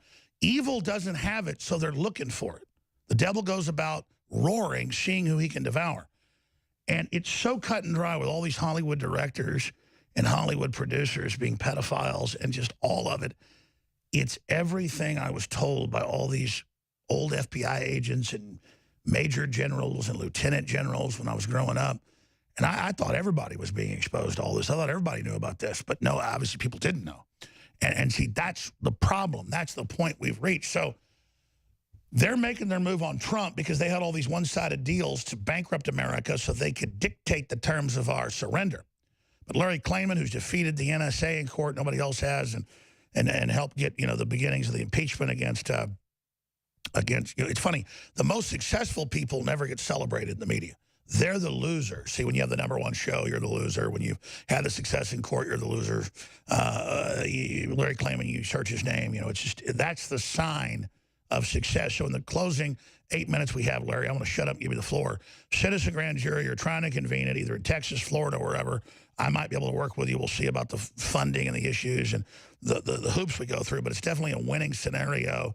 One more, you know, arrow in our quiver here against these people. But then I wanted you to first talk about Robert Mueller and just all the things he's done and who this collection is and this cabal. And like you said, we've already caught him lying to Congress. We've already caught him illegally spying. They're discredited. So why does the president hold back? Why is Giuliani better than some, but still milquetoast? I mean, if you were the president's advisor, I know a lot of what we talk about here does get to the president in the form of reports. I'll leave it at that. They sent him transcripts. He asked for it. And I haven't been asked to keep that secret, so I can tell you that. He gets reports. I don't know if he reads them all. What would you say to the president? First thing I would say is order the Department of Justice, because the president is technically the head of the Department of Justice. He's the head of the executive branch of government. Order them to start a grand jury with regard to Robert Mueller. Let's start investigating him. Order a grand jury with regard to Hillary Clinton and all of her scandals, and Bill Clinton. Same with Comey. Same with Brennan. Same with Clapper. And, of course, Obama, who was sitting on top of all of this, directing it. And by the way, how has he gotten paralyzed? Because that's the default thing to do. The president has been paralyzed because he's getting bad advice from his lawyers. Look, one of them Jay Sekulow is a nice guy. He's a friend. He's a religious rights lawyer. He's not a criminal defense lawyer. The other one, John Dowd, he was Republican establishment. He's now gone. Now you have Rudy Giuliani, who I think, he was a good lawyer in his day, but he's a little bit over the hill right now. I mean, he's reportedly coming on sometimes on Hannity and having a few drinks, and he said some things that really got the president in trouble. And yeah, he keeps exactly. Yeah, he's promoting himself in effect. I mean, this is a culmination of his career. We need someone who has only the president's interests at heart, and that's why since the president's not doing it for himself, we have to do it for him, and we have to do it for the American people and for the nation. And we are doing what we're proposing with these citizens' grand juries is to do what our founding fathers did, to control our own legal system. We'll come back this week or next week for a full hour on the mechanics and give me a blueprint. And we should talk off air because, I mean, I'm all about it, and I get it's constitutional and it's a great vehicle. But I agree with you. Like, go back to the biblical thing. Well, who was the guy at Jericho? Couldn't hold his arms up, so the people did. We have to do that. We can't expect Trump to do it all, but he has them. I mean, talk as a lawyer, just what they've been caught doing, the deep state, Obama, Susan Rice. I mean, Trump has them by the short hairs. That's why they're so desperate to take him out, because they've already been caught so much. He has to move. He has them. He does have them, and he has the power, and he's got to use it. He's got to use it. He's got to take them out before they take him out.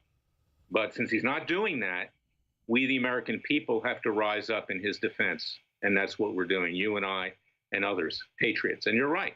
When you do that, you don't go on established cable networks. You have to talk to the American people directly. And that's why if we do this together, Alex, citizens' grand juries, we're going to show the American people that they have the power, that it's not the people, the corrupt reestablishments of both political parties in Washington, D.C., or our corrupt judges on the bench. And most of them, frankly, are corrupt. The president was right when he makes those statements. First president in my lifetime who will call it like it is with regard to the federal judiciary. Most of them are political hacks. There are some good ones, but I've only met maybe 4 or 5 in my entire 41-year career. Well, take the lawsuits against me. I hired some of the top law firms, and they go and actually get the transcripts, and they go, yeah, you didn't say the things they're saying. These are fake lawsuits. They say they've never seen anything like this before. That's what I mean. The Democrats are doing stuff that's like never been done before. Well, and they've got these hack judges on the bench that have been appointed by Clinton and Obama. 90% of the judges on the bench are these very partisan political hacks. Look at what this judge, Amy Berman Jackson, is doing to Manafort in Washington, D.C. Put a gag order on him. That's unconstitutional. And let me ask you, as a constitutional lawyer, how do they say in the news last week, oh, we listened to his phone calls with his lawyers and people, and we know his defense, so he wants this court case first, so we don't want that court case first. He claims it's better for him, like it's dirty that something's a better position for him. I mean, it's so many levels. Like, I've been reading the news forever. You don't spy on people with their lawyers. Correct. And even the Reagan-appointed judge in Alexandria, Virginia, a trial is going to be starting in a few days against Manafort there. He made some statements that Mueller had exceeded his authority, but then he chickened out, okay, because he's part of the establishment, too. Why is everybody so afraid of Mueller? Because he has the power. And it's not just that they're afraid of him, is that there's this club in Washington. You know, when I ran for the U.S. Senate, I said, I don't want to be a member of the Senate club. I want to take a club to the Senate. You know, they all go to soirees in Georgetown. They have to be socially accepted into these circles.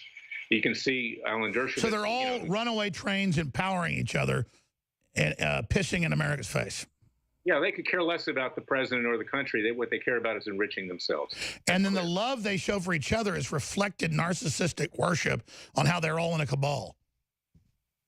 And they are, in one manner, shape, or form. And I don't know of one congressman or senator, and I've spent time up there in the last few years, who are doing anything courageous. And when you see Bob Goodlatte of the Judiciary Committee, or Trey Gowdy, or others get on Fox News and talk, they're doing it for themselves. They're not doing it primarily for the country, because if they did, they would be doing what we're proposing to do, bring indictments, force indictments. Yeah, I don't get why they don't get the sense of the, because I'm a constitutionalist, I'm an individualist, but I get a collective. They always want to create a false collective where they tell you what the collective is. No, I'm a real collectivist in that I'm a free marketer. I'm all about individualism, but I believe in the individual sacrificing themselves for the greater good, but directing it themselves, not being directed by some commissar. Does that make sense, Larry? That's what we stand for as a country. Individual rights, civil rights, and it's right in the Declaration of Independence, we the people. It's in the Constitution, we the people. We are the people who are the deciders, in the words of George W. Bush in that movie by Oliver Stone. We're the deciders, okay, not them. And now we have to do it for ourselves. We cannot depend on them anymore. They're destroying. Well, listen, I'm intrigued, so we should talk soon.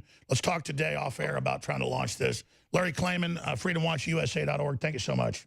Thank you, Alice. God bless. That was powerful. All right, massive amounts of news. Your phone calls, I'll give the number out on the other side, newswars.com. They hope you don't spread that link. I'm going to open the phones up and take your calls in the next couple segments ahead of the next guest we've got coming on. The toll-free number to join us is 877-789-ALEX, 877-789-2539.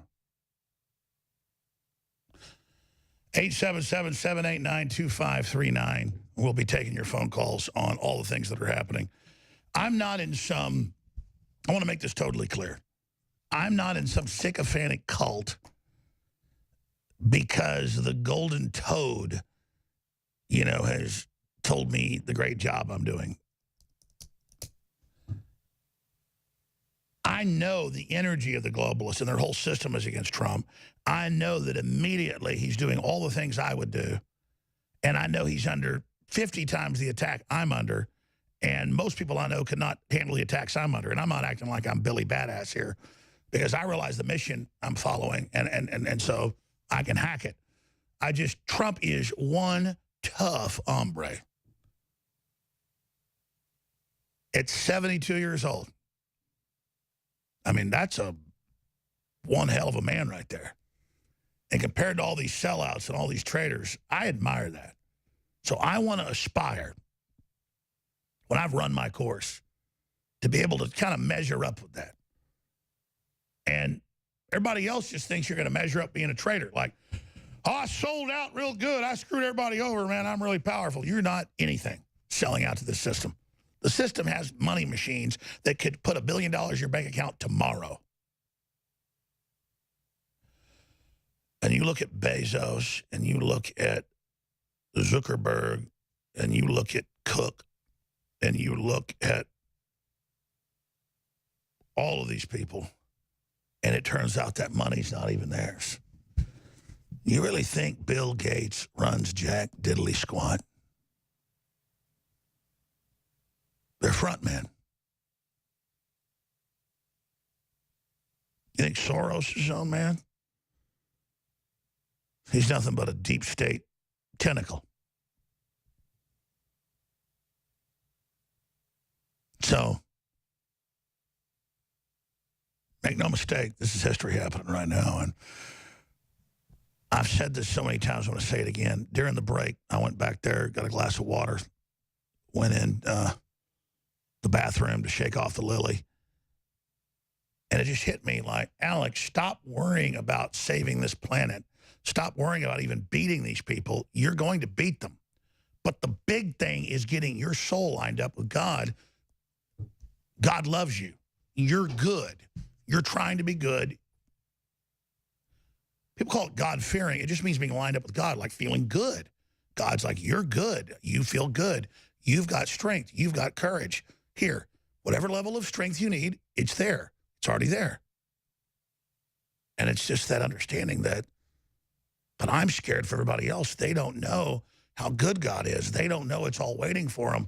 They don't know it's all there. And it's like, we want to take all these people with us, but a lot of them don't want to come.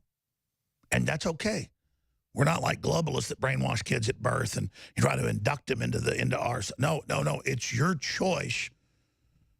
Free will.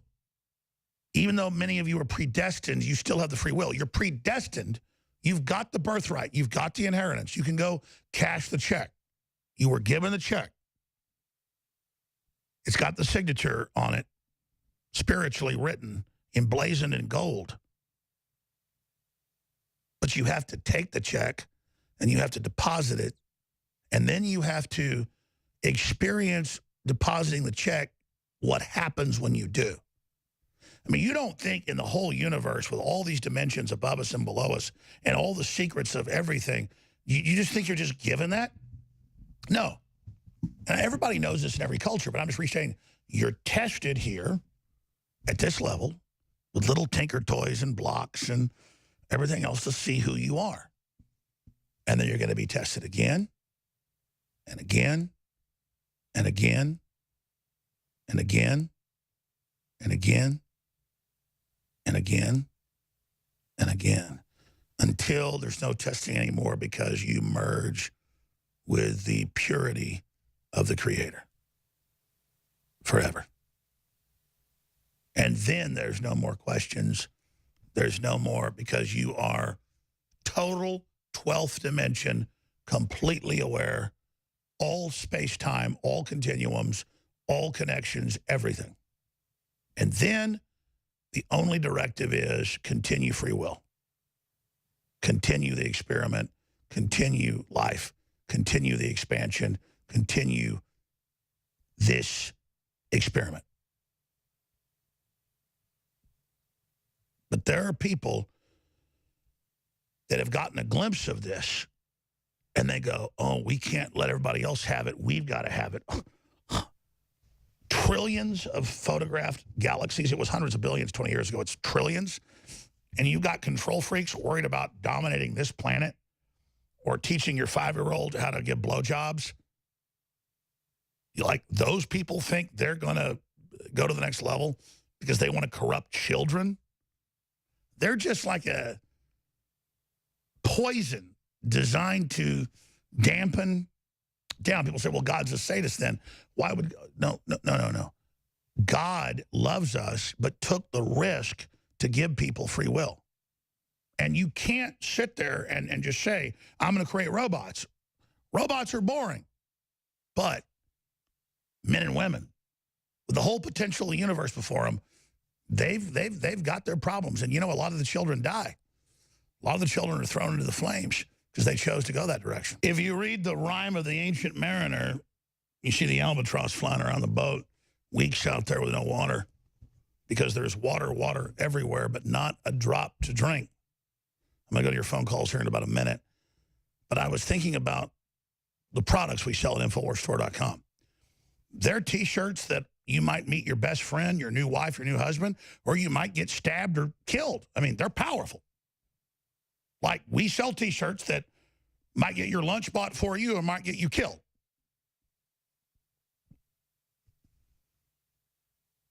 We sell water filtration that's the highest rated for the cost you pay of gravity-fed, ProPure, Alexa Pure. They're both apples and oranges. They both cut it down to non-technical levels. They're amazing. Everybody should have it. Funds us, promotes freedom, helps you and your family. Number one thing out there you can mitigate is the toxins, the glyphosates, the 300-plus chemicals on average in the water. InfoWarsStore.com. Anything I sell is something I use and something I know is great. And that said, I remember, like I said, 5-6 years ago, my dad at my house, and it was like 9 at night. He was over there visiting, and I was drinking some red wine. He said, you know, you ought to cut back on drinking. And I said, Dad, I do it for energy. And he said, I know. He goes, you know, you have a sponsor that sells EFAs, fish oils. Do you know what they do? And I said, no, I heard they're good for you. I don't take them. He goes, take them. Don't drink alcohol. Take 3 of these pills. And I said, well, it says take 1. He goes, take 3. An hour later, it was a placebo. I was like, had all this energy. It was crazy. There's one thing I take every day, and that's fish oil. And so this has been a couple years in the making, because I wasn't just going to go out to one of the big suppliers, because it already cost a lot to have them do the process where it removes the mercury. I've got a big graph I'm going to show you tomorrow with all this. But we have it at non-detectable levels. Some spectrometers might pick up a molecule of it or something under California standards, so we don't say mercury-free, but it's basically the cleanest fish oil, krill oil, you name it, there is. Because, you know, we don't get it from tuna. We get it from small fish and things like that, so it doesn't bioaccumulate, and they have a program that extracts it out. But the point is that that's the only negative to fish oil and krill oil and things. We have stuff that from the top firms in the country, Ultimate Krill Oil, Honor Roll for your children, Ultimate Fish Oil, that are so game-changing, it's insane. I mean, these are big glass bottles with 2-month supplies for the price right below leading competitors. So this baby, let me just show you on TV right here. I'll do it right here. This baby's filled right to the top. Look at that.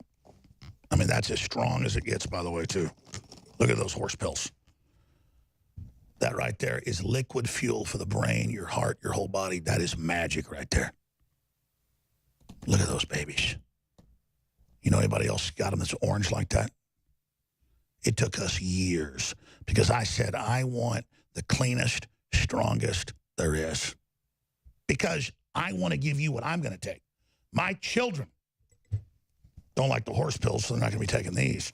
But you talk about something, X2 is the only thing that gives you the dramatic results that within just days that I've seen with these. And thank God my dad 5 years ago told me, son, you don't know about EFAs? Because they got them their plant derived too, and those are okay too. It's just that they're incredible. So, Ultimate Fish Oil, targeted release fish oil. It's got everything in it. This has got the stuff that's good for the heart and for the brain.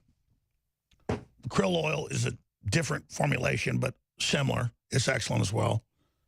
But what matters is krill's so small that they still denature and try to get any mercury out, but when they test it, they can't find it anyway, so they still do the process because krill's so little that it doesn't bioaccumulate. This is clean, clean, clean. And then you've got Honor Roll. This is why it took us a couple years, because I could have instantly private labeled something. I said, no, I want all the oils that are known for the brain to be the very, very best, and I want it at a price way below anybody else, and I want it stronger, and I don't want any fillers. We have done it. Let me show you. Document cam shot, please. Bust the top of this open. This baby right here is the nuclear option. For your children, you name it. I mean, you want to give your children the boost they need. I mean, this is it, ladies and gentlemen. Just look at it. Just look, if you're a TV viewer, just look at that. Look at that. Everybody else is just like yellow or clear. That's because it's been denatured, it's been watered down. We didn't do that. No. You think I would metaphysically sell you something that isn't the very best I can get? I'd rather go to hell than do that. See, that's for me. You understand the selfishness of this?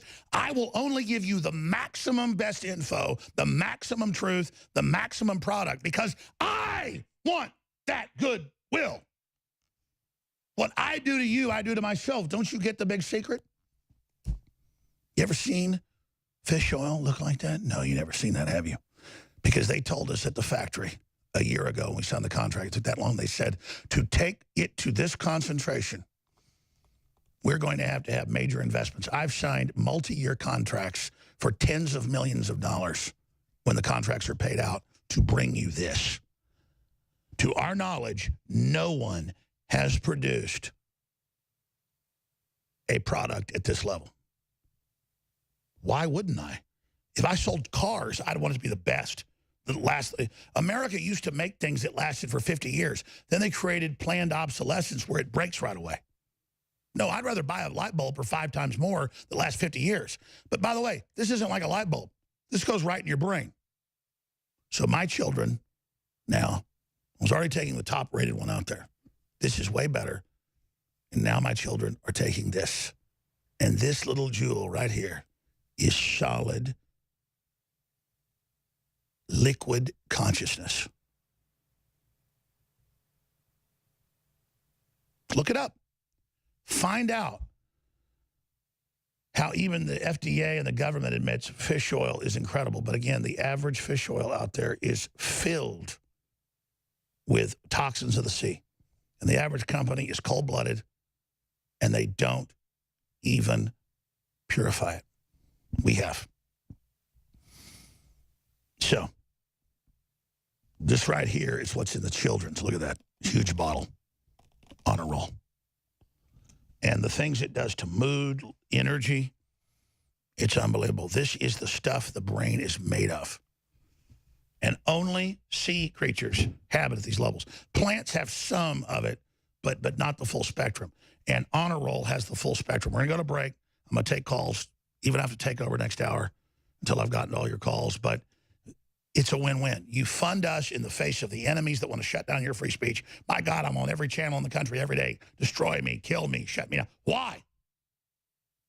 The spirit of the world wants to stop us. Why is that? It's because we want justice. We want freedom. I don't care what color you are, what gender you are, where you're from. I want you to have a future. And they hate that idea. So, InfoWarsStore.com. We have the honor roll, which is great for adults as well, but it's a child's dose. Ultimate krill oil and ultimate fish oil.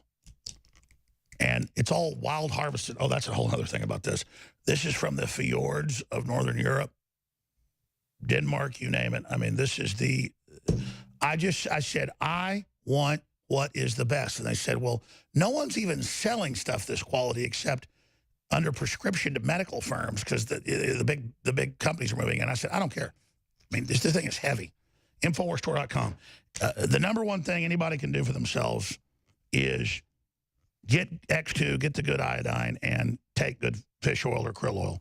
And we have come out with what we believe from our research is the best, and helps fund the retaking of the whole system from the globalists so you can't lose. Just like our information's dynamite, so are our products, InfoWarsStore.com. We'll be back with your phone calls. So one of the crew made the point that I don't sell snake oil. Not really anything good comes from snakes unless you're getting the anti-venom and taking their venom and then giving it to somebody to build up a tolerance, titrate the dose. I don't sell snake oil. I sell fish oil. And some of the cleanest, most concentrated out there at InfoWarsStore.com. So find out about the benefits of fish oil, krill oil, and other things today. You know, I was reading about the whaling industry when I was reading some British wartime reports 20 years ago. I just found that fascinating. I got into British naval history for a while. I was reading some of the British Naval College memoirs and reports of captains, and it was this whole thing about spermaceti. There was like this compartment in sperm whales' heads when they go down 10,000 feet to kill giant squid, and they thought there was a lot of medical properties to that. Well, I don't know about spermaceti, but I do know about this, and we broke it down earlier. It's very interesting. Okay, we've got Brad, we've got Alex, we've got Rick, we've got Morton, we've got Pastor Sam, we've got Mark, we've got Zach, we've got Javon, we've got Dan, we've got George, we've got Maga, we've got Brandon. Right now, let's go to a caller in Mexico. Let's talk to Pastor Sam. Sam, thanks for calling. Day after day after day, we stuck nor breath nor motion, as idle as a painted ship upon a painted ocean. I love it when you bring up the classics, Alex. I love them. That's the rhyme of the ancient mariner.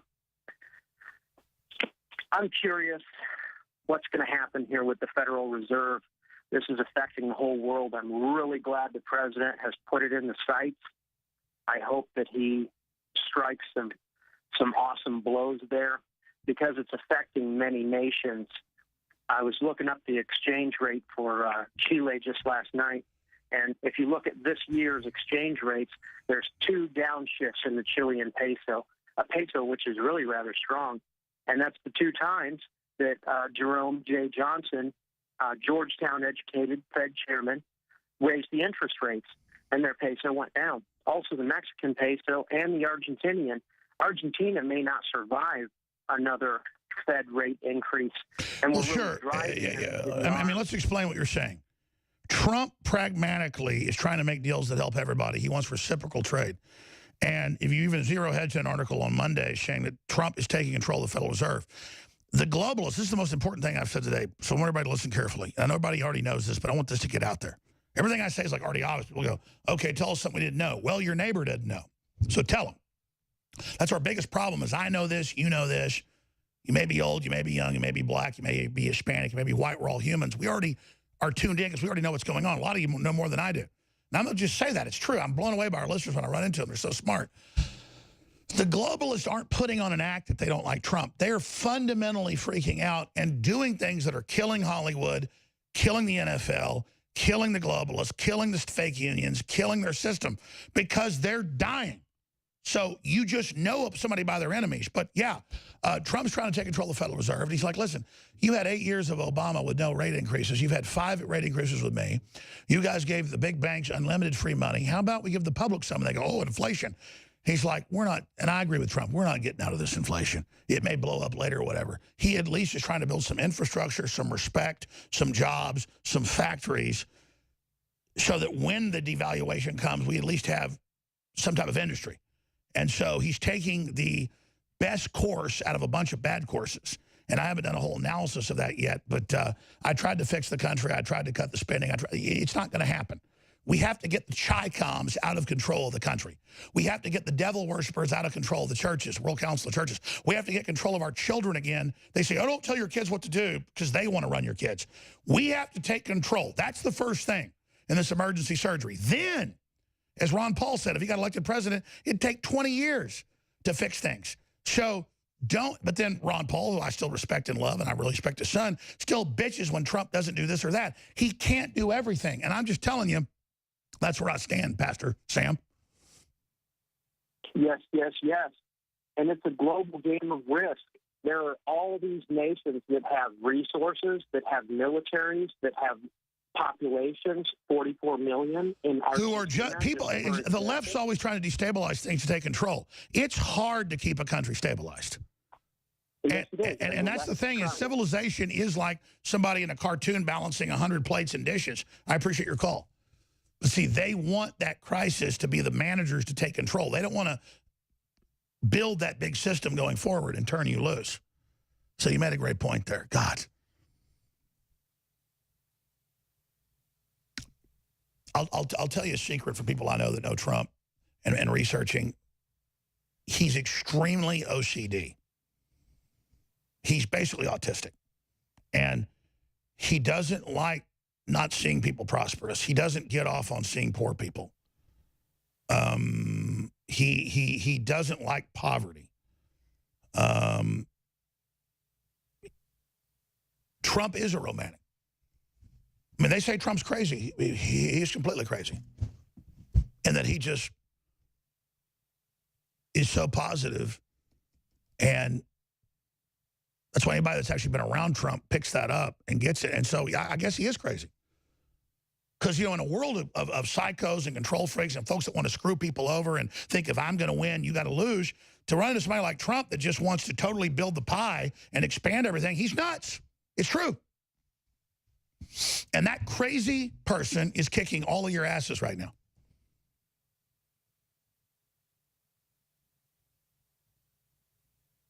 So I'll say it. Trump is an articulate, idiot savant like so many other people.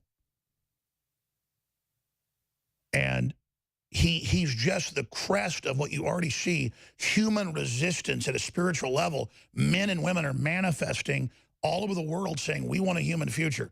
We want life extension. We don't want communism. We love God. We don't want to abort babies. We want to, it's happening everywhere in Africa and Latin America and Asia and the West. It's just human will.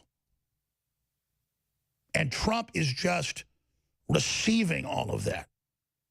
Trump has kind of been a product of where he was. His dad was the John Bircher, the anti-communist, but had to survive in the system. And Trump was involved in, you know, the PR and companies and everything. But when the flux came, when the big awakening came, Trump was already predisposed to it. But then he, like sails that were kind of down, then the wind comes, those big sails kind of plumped up. Because Trump is a vehicle for us to control the future. That's all men are. Great men are vehicles of the people. They're not in power. They're not dominating and controlling people. They're not looking down and trying to suppress people. They're big ships, big sails. That's a man. Like a little Papa Raccoon with 4 or 5 of his babies on his back. He's not thinking, man, I'm a big shot. I got these babies on my back. God, I could dump them off my back on this tree. I could starve them to death. He never thinks I'm in charge. He thinks I'm going to teach him how to go down to the water's edge and catch fish and crawfish. I'm going to teach him how to climb up the plum tree and eat plums. And then when I curl up and die, I don't die because they go on forever. And see, the Satanists, they miss that. They miss that thing about how we go on forever. They miss that connection of how we're all interconnected. And they know that we have that and they don't have that. So they create communism and socialism and collectivism to say, we're all interconnected and we're all collectivist and we're all tied together. And so you got to do what we say, but that's a centralized system. We're all tied together for what's better for the species and what's good for our children. We're not tied together by some directive out of some weird blue blood elitist system on CNN and MSNBC with some Astor, you know, a guy worth $1 trillion. Oh, by the way, Anderson Cooper isn't worth $100 billion or $300 billion. I mean, he's like so rich you don't even know it. And what's he want? He wants to be on CNN and have you kiss his ass and tell you how bad America is and piss in your face. Because that's all that vampire's got. I took one phone call, and I got another. Who's co-host the next hour? Roger Stone's there, but I'm going to take over for 2 segments. Then I got to get a haircut. I'm going to take your calls. I promise when we come back, I'm going to go right to Alex and Brandon and Mega and George. Just make your 1-minute point, and I got to move on. But they teach you your whole life there's nothing real, and to be cynical. Because the truth is 99% of the universe is real. But reality doesn't throw itself in your face. It's just there. And it's that 1% of corruption that tries to interpose itself in front of your eyes like blinders, like VR goggles, and it wants you to be in its world because it's a failure. It's a virus. It's a lie. It's fallen. And all it wants to do is take you down with it forever. But I pledge my soul, my honor, my blood, everything towards human destiny. And you know what? At a very deep gut level, I know we've already won. The question is, how much pain do we go through before we realize it? All right, Brandon, 12 years old in Florida. Morton in Norway, we're going to go to you in order. Brandon, thanks for holding. You're a real trooper. 12 years old in Florida. Welcome to the airwaves. Thanks for calling. Hi, can you hear me? Go ahead. So I just wanted to get your 2 cents on how various groups like Democrats, liberals, the LGBTQ community, and along with David Hogg are trying to make Gen Z into like very big liberals and like extreme leftists. Sure. So you go to public school, private school. You're just saying that you're having this visited upon you, or where are you witnessing this? Well, it's actually in my schools. It's because I've noticed some classes where they would actually play like CNN, and then they would be like spoon-feeding this narrative. Like sure. That's been going on for 27 years. When I was a senior in high school, they put it in. CNN pays for the TVs and the cable, then they brainwash you first period, and then they have you, write papers on it or discuss it? Yeah, well, it's actually, they have like this thing that's called CNN 10, where it's like for like students, and it's just basically like dumbed down. It's basically like regular CNN, but like dumbed down for Gen Z. Absolutely. No, I'm aware of what you're talking about. So what's it like? Well, because, for an example, during it was the Trump and Kim Jong-un summit, they were basically saying how, like, horrible it is, and then people were going around, like, criticizing Donald Trump, and then with even earlier with the DACA, that everyone was outraged, so, yeah. I'm aware of that. The public schools are giant brainwashing centers in most cases, and people should be aware of it. They should be blocking it. How many students would you say are buying into the propaganda, Brandon? Probably 60. Well, it's your right to speak out against it and point out that CNN is an anti-American globalist organization. And I have tried to email my teachers, and they haven't done anything about it. And I actually even gave a speech for in one of my classes, and it was basically my experience with the 2016 election, and I guess it really opened up some people's minds, because a lot of people were... I tell you what, Brandon, I'm going to put you on hold. I want to get you on for a guest this week for 30 minutes. And I want to talk to your parents first before you do it, but I believe you're a student, you believe you're 12. But I'd like, if we can talk about who you are, I'd like to actually make this public. We put you on hold, get your name and number, we talk to your parents. We're going to come back with more calls in 60 seconds. Spread the links. This is History Happening. I do intend to try to make callers a bigger part of the broadcast. I was thinking about my first 5 years on air. I mainly took calls. And I hardly do these days, but we're getting better at it. So Roger Stone's coming up in 10 minutes. I'm taking your calls right now.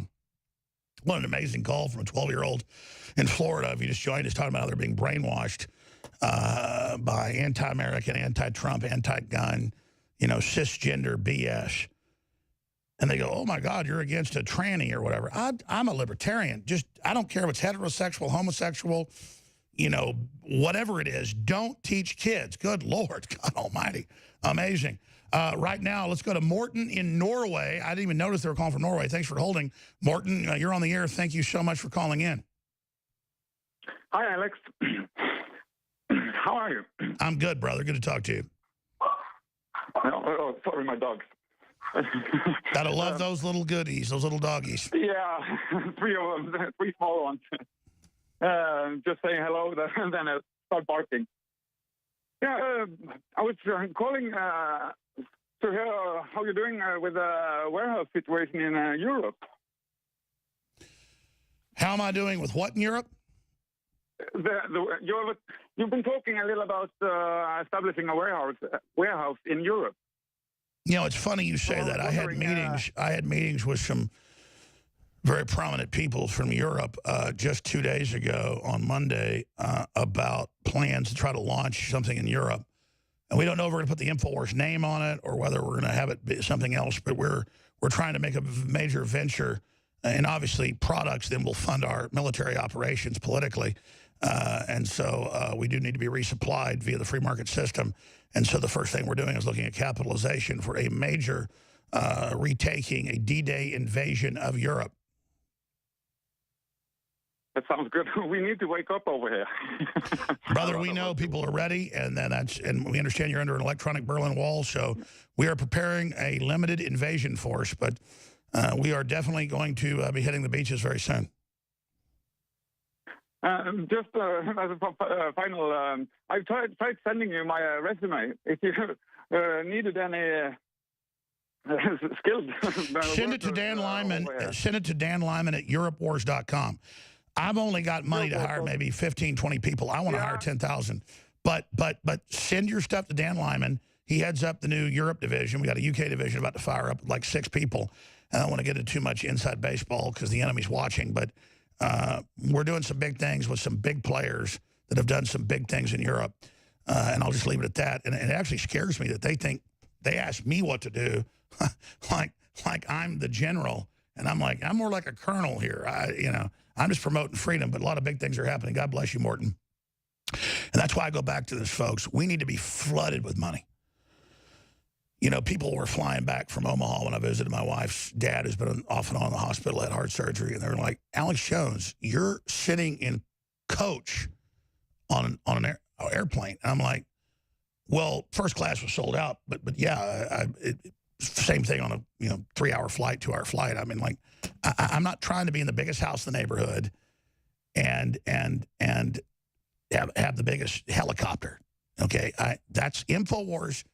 All these other big talk show hosts make $5-10 million a year, and then they just sit there in big giant mansions. They don't look in half the rooms, and their dog goes around and craps in the rooms. I've talked to all these people. They go, "Yeah, I got a 20-bedroom mansion, and it's just a room for my wife's dog to crap in." And I'm not against wealth. It's just, let me explain something. I put your money into warfare and to hiring people that will take action. They are basically got me right now in a frozen pattern, and I don't like that. So we got products you need, InfoWarsStore.com. Go buy them. Go buy them. Because we are building something they're scared of, as you've seen. We are getting all these TV affiliates, all these radio affiliates. Here's the problem. TV viewers don't hardly buy anything. So it's great. We're reaching people. It's great. It doesn't bring in revenue. That's why media is dying. I'm in the catch-22 where I just want to wake people up. So most corporations want this big profit. I don't care as long as it pays for itself, but I need that to do it. People go, well, why? Because I don't want a bunch of globalists and leftists running my life. People figure that out yet? They want to take over. So we have to get in their way and take the country back. I don't want to run stuff. I don't need that for my resume or my repertoire. I need them off my back. Let's go ahead and talk to George in Toronto, Canada. You're on the air, George. Go ahead. Hi. Thank you for the call. I'm going to make this very quick. I have 3 points to make out.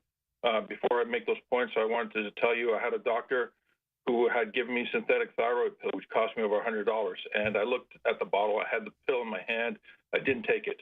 I looked and looked. I couldn't find anything. But then I found you. I found the truth and what's going on in the world. And by that extent, I found ace and iodine, vitamin mineral mix, caveman, brain force, toothpaste.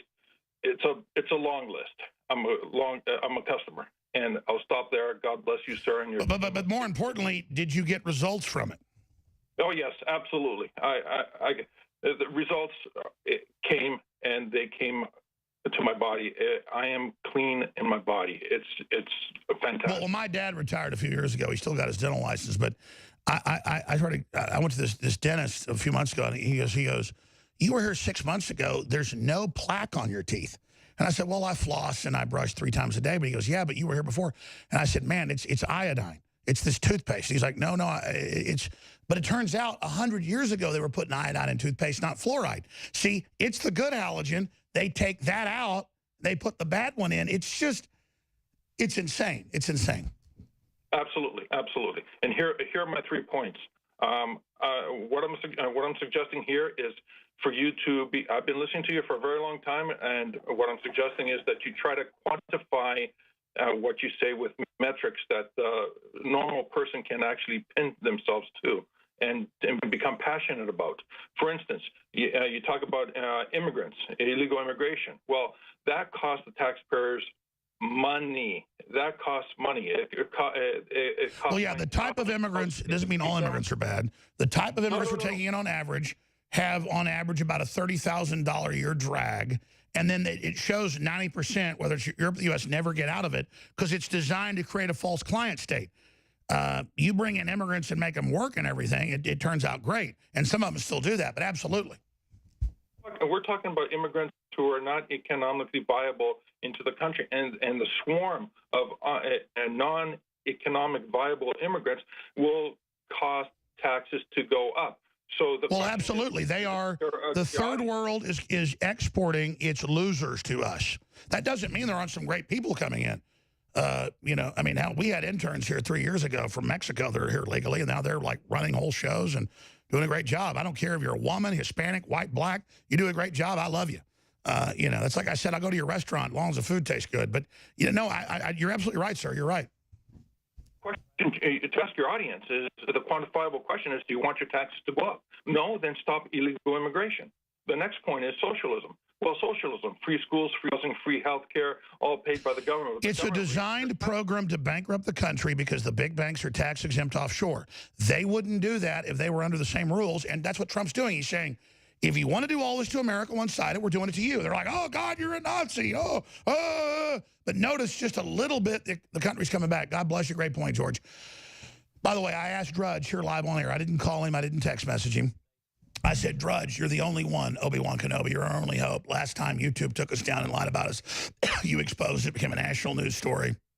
Now they've said 5 videos have been taken down. We're appealing them. If we fail the appeals, 5 torpedoes, 3 we're down. So the site with billions of views, which is a test case, for us showing Trump's speech of the snake. See, they want to de-amplify Trump. That has been taken down. We're facing the end of the YouTube channel. People say, okay, well, don't be on YouTube. They're already trying to get rid of our credit card processing. They already banned us on YouTube advertising. Okay, I mean, here's the deal. I'm not an SJW, so I don't whine and bitch, but man, they have knocked knots on my head. Let me tell you that. We'll come back with Roger Stone, but that story's on DrudgeReport.com. Thank you, Matt Drudge. All right, we're going in through the outdoor. Roger Stone's taking over right now. Sorry to the other callers. Everybody holding gets a free T-shirt of their choice from InfoWarsStore.com, so that's hard for the crew, but get all their names and numbers.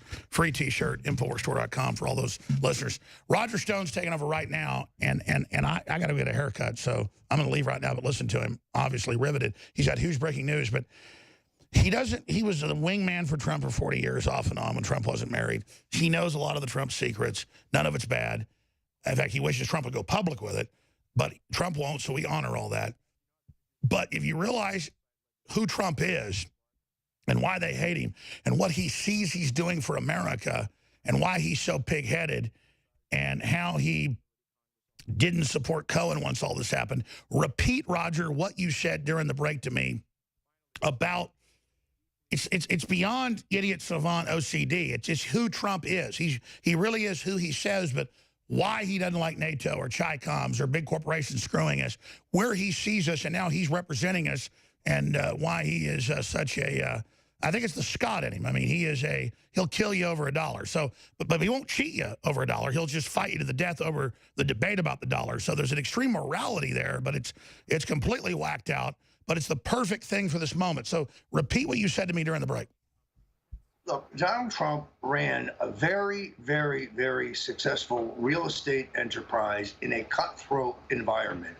Nothing makes him angrier than when he was believed that he was being taken advantage of in business. Now he has a new business. It's called the United States of America, and he's the CEO. He doesn't like it when he sees us being suckered by our NATO allies.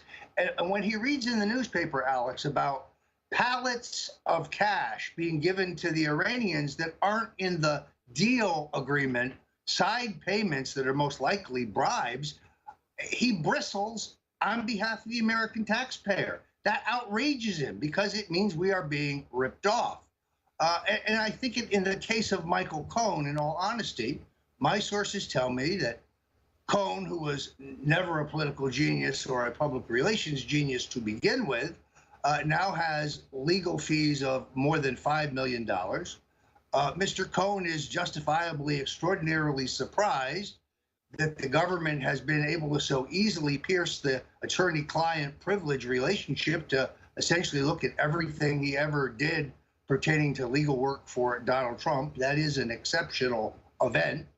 The Trump, because Cohen never worked for the campaign, he's ineligible to receive the assistance of his trust that was put together to pay legal fees for some of those who are being investigated.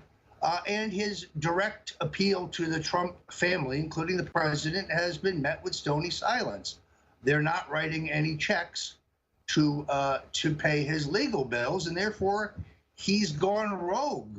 He's gone completely rogue.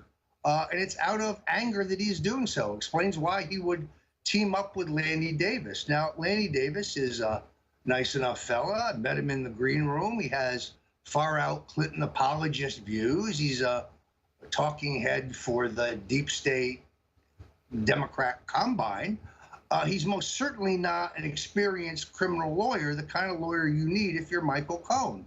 He's more of a public relations spokesperson, and of course a loyalist to the Clintons, which has to give people pause. What does Michael Cohen know? Who knows? What does Michael Cohen have? We don't know. The one tape I've heard, I don't hear the president saying anything inappropriate, but the entire matter is a sideshow. It just occurs to me that in this prosecution, that Mr. Cohen is potentially one of the time bombs that perhaps Mr. Mueller will be able to mine, although it's important to recognize that he kicked the case over to the Southern District of New York for prosecution. The Stormy Daniels matter, oddly enough, seems, while it is ubiquitous in terms of its media coverage, the evidence of the president's unwavering support among evangelical Christian voters continues. So the voters that you would think would be most adverse to this adulterous or extracurricular activity don't seem to be concerned about it. In the meantime, we're going to focus in on the situation surrounding Julian Assange. My own contacts tell me that plans are now in the place between the Ecuadorian intelligence service and the British government, and most likely the United States, to extract Assange and remand him to incarceration in the UK as a first step. Now, the charges pending against him in the United Kingdom are de minimis. They're essentially bail jumping. And it is thought that he will be extradited to the United States for trial. For some unknown reasons, Jeff Sessions is cackling about this online, about how prosecuting Assange is his highest single priority, which is deeply, deeply disturbing. I am one who believes this whole thing can backfire badly on the deep state and those who have continued to lie about the fact that Assange is a Russian media asset. He is not, and there is no evidence to that effect other than your assessment, and your assessment is phony, Mr. Brennan. So Assange could come here with the evidence that proves exactly how the DNC material, or the emails that are so iconic now, was obtained. And he would have intimate knowledge of whether that information came as the result of a Russian hack, which he has publicly denied, or not. That's quite a card to play, given the clash that's going on in the country over this question. The indictment announced by Rod Rosenstein was meant to prop up their whole sagging narrative of Russian collusion and this fairy tale that they continue to tell without evidence.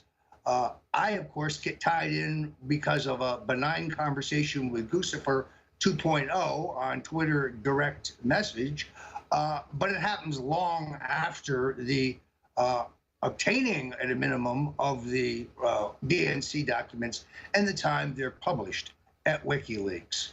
Innocuous, but it's the smear. You see, it allows them to say, Trump associate met with Russian hacker. Of course, it should say alleged Russian hacker. You're here on the Alex Jones Show. It's a good time to remind you that we are kept afloat only by your loyal patronage. What Alex Jones said earlier is absolutely right. He plows every penny back into the expansion and the support and the advancement of InfoWars. And that's why we need you to go to the site now. If you're not in the market for one of our greatest nutraceuticals, please consider a contribution. $25, $50, $100, $250, or even $500 would be a godsend to our important work here to beat back the globalists and to destroy their campaign of censorship in which they want to strangle our First Amendment rights. You can also grab a copy of Stone's Rules. You'll love it. We're at the Alex Jones Show, and it was interesting, the public reaction when I recorded a quick video in support of Brandon Straka and his all-important walk-away movement. Can we roll that? This is Roger Stone with InfoWars, with a shout-out for Brandon Straka of the Walkaway Movement. Your courageous action has helped educate millions as they turn away from the darkness and move towards the light. Hashtag walkaway. Other than pointing out that extraordinarily tasty pocket square, one of the many comments that I got was that it appeared like I was auditioning for a role in the next remake of Dick Tracy. That's why I chose to wear this hat today, which is the true Dick Tracy hat. It's really important to have a head covering in the very hot Florida sun, and the tradition of Panama hats still exists. You can find them online at a reasonable price. But I do think the larger point here is that Brandon Straka has now been, as you might have expected, the source of just a torrent of hate. The fact that he recognized the follies of socialism and the lies of liberalism and the American left, and that he changed his views, has subjected him to the most virulent torrent of hate that few events in my political lifetime have generated this kind of controversy. So I urge you to support his movement. We need more people to be red-pilled. In my view, that is the answer. Education is the answer. But you also pay a high price for it. I honestly believe that one of the reasons why I have a target on my back, why I am the subject of a deep state witch hunt, a literal inquisition into every aspect of my life, is because I wrote The Clintons' War on Women. the definitive book exposing the criminality and venality and corruption of Bill, Hillary, and their daughter, Amy, or I should say, Hillary's daughter, Amy. And I worked closely with the legendary Hollywood documentary maker, Joel Gilbert, to produce the film Banished, the real Danny Williams story. 38 million Americans, and mostly African Americans, saw that video. 22 million people saw a companion music video, and we educated millions of Americans about the facts in the Danny Williams case. And in case you missed it, on the War Room yesterday, we had counterterrorism FBI expert, the man who wrote the education and training program for the FBI before Robert Mueller gutted it of any information regarding radical Islam, John Guandolo. Guandolo has very carefully tracked the activities of former CIA Director John Brennan. When I said on InfoWars that Brennan had been an active supporter of the Communist Party candidate for president in 1976, Snopes said on Facebook that this was found false. Yet, with a little cursory search, you can find an interview with New York Magazine in which this psychopath Brennan says it himself and admits that he skirted questions about his actual membership in the Communist Party. So Snopes, people have figured out you're just a fat guy with Coke bottle glasses. You don't know what's right or wrong. You are just paid to further their narrative. John Brennan's flirtation with communism is in fact accurate.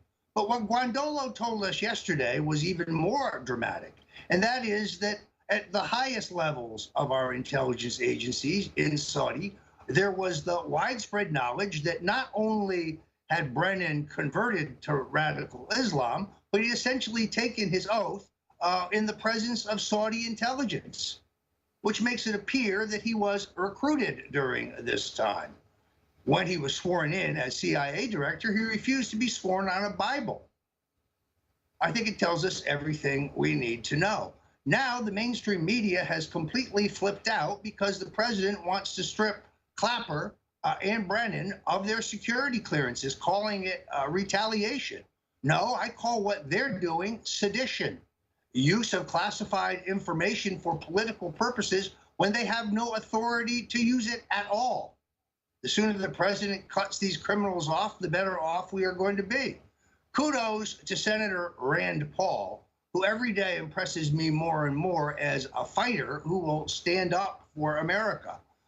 To the extent that he has helped drive the president in a more freedom-oriented direction on some important issues, my hat is really off to him. He has now got to persuade the president of the single greatest challenge that we face. They intend to kneecap us in social media. They intend to destroy our fingerprint, to remove us from YouTube, from Facebook, from Google, from Twitter, from any large publicly trafficked email access. It is a way to end the movement that started with Donald Trump's election in 2016. It is an outrageous war of censorship in which, for example, Sherry Jacobus, a self-styled Republican strategist, can say on Twitter that Michael Caputo, the well-known Trump aide's children, should be given to Jeffrey Epstein for his amusement, Epstein being the convicted pedophile running buddy of Bill Clinton. She is still on Twitter. I go on Twitter and I hurt Jake Tapper's feelings, and I am barred for life. I think that's why you're seeing a number of important journalists like Maggie Haberman of the New York Times saying she's not going to be posting on Twitter anymore. It's become a forum for hate and disinformation, most of it on the left. I'm so tired of being threatened on Twitter by twits, but it continues to this day. Threats against my wife, my family, my children, my grandchildren, even threats against my dog.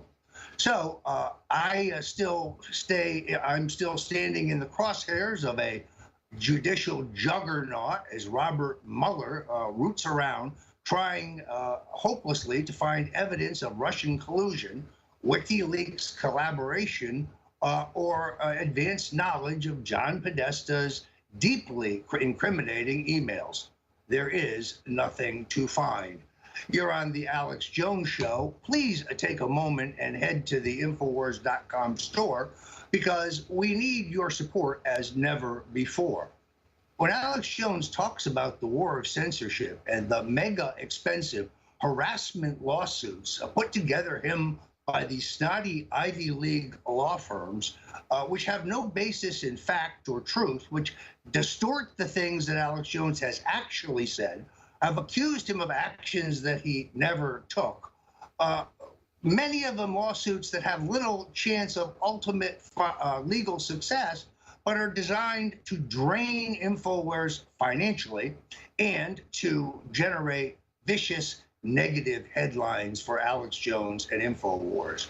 They fear us, folks, because we are the tip of the spear. Alex Jones has a fearless brand of independent journalism. That's why they must twist his words. No, I read very carefully what he said yesterday. He never called for anybody to shoot Robert Mueller. That's not what he said. But when David Brock and the cretins at Media Matters go to work and twist your words and then use SEO online to try to magnify their lies. I'm Roger Stone, and I'll be back. In my opinion, we are moving towards an epic clash. The release of the FISA warrant application on Carter Page last week exposed the entire house of cards regarding an extraordinary extra-constitutional effort to hijack the 2016 elections. It is now abundantly clear that the entire Russian collusion investigation is meant solely as a distraction from far more serious or egregious crimes, crimes of which we have actual evidence regarding the unconstitutional surveillance of Donald Trump's campaign. That would mean that the Obama Justice Department and the Obama FBI used the power and the authority and the incredible technological capability of the state to spy on Carter Page in order to put together the first step of what Peter Strzok called their insurance plan. How amazingly ironic that although FBI Director James Comey said that the FISA warrant application was based on a, quote, broad mosaic of information, the documents released by the government yesterday show that their requests lie, at least from what we can see, solely on their self-created phony dossier. And then, because they think we're stupid, they point out also the report by Michael Isikoff of Yahoo News. What they failed to mention is that the story is leaked to Isikoff so that he can write it the way they want it written. Then they present the story to the judge, showing that there's evidence out there of these crimes. How ironic, we also learned that among those moving the phony dossier to the FBI was the alleged journalist David Corn of Mother Jones. Now, isn't it ironic that Isikoff and Jones have been the most vociferous, jumping up and down and maligning the president and yours truly on Russian collusion, when we now know that they're both major players, I would say stooges, in the illegal surveillance that characterized the Obama administration and their collaboration with Hillary Clinton in the 2016 campaign. Liberal hypocrisy couldn't exist.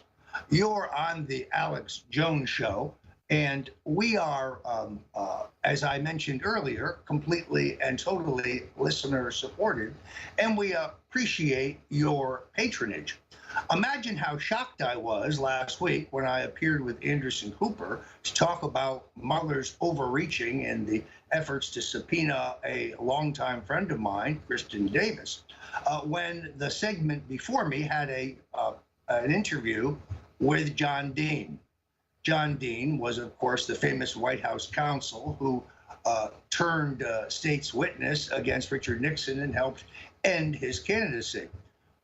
Dean, supported by Woodward and Bernstein, have long tried to dominate a narrative that makes him a courageous whistleblower, when in fact John Dean is the man who planned, pushed, and then moved to cover up the Watergate break-in for his own purposes, and then lied to Richard Nixon about it for at least 9 months.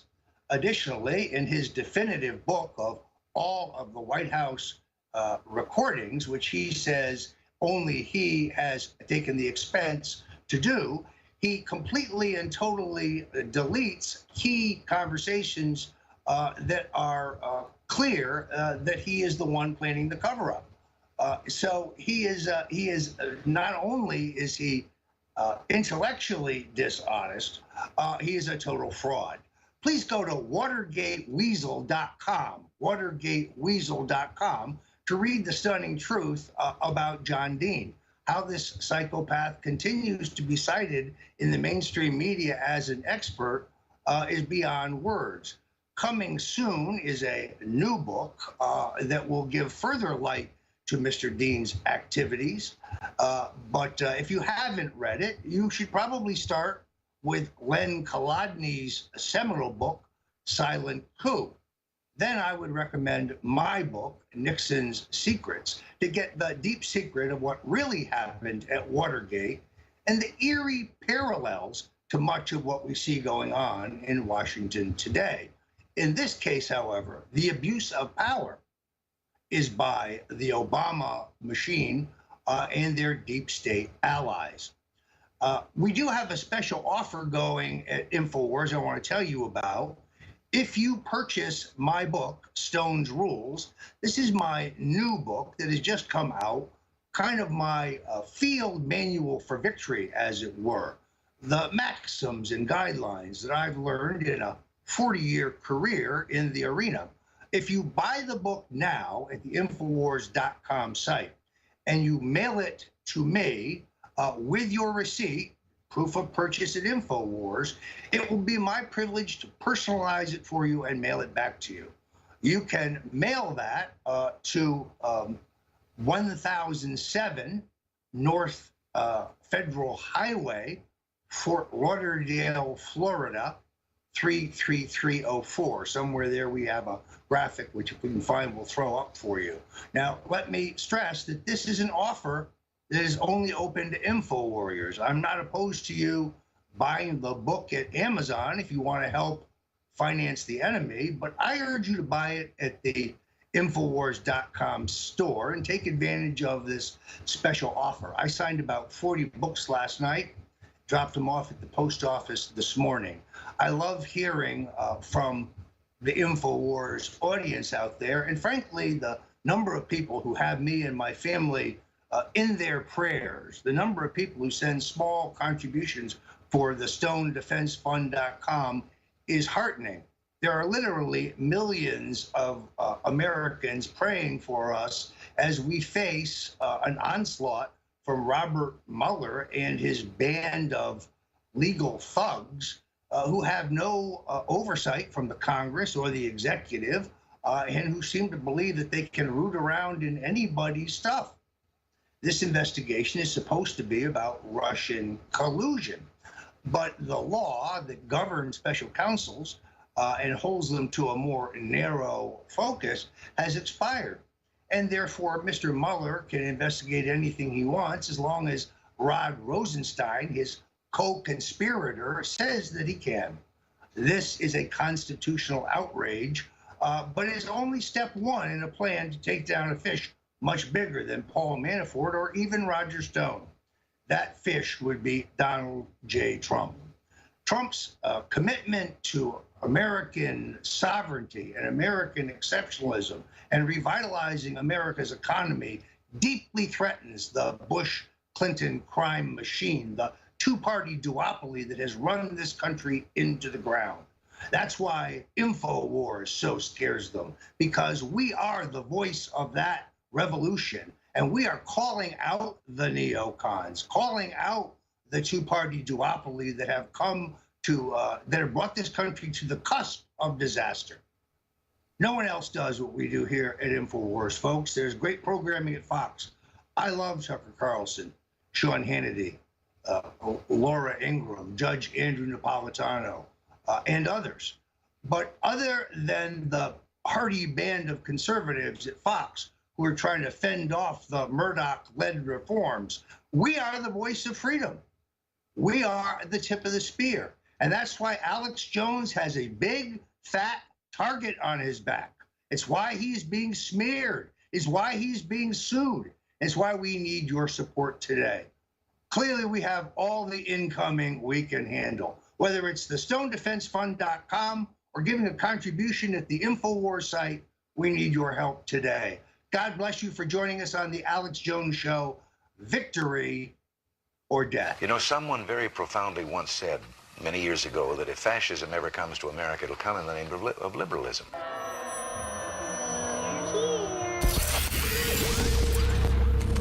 If you are receiving this transmission, you are the resistance.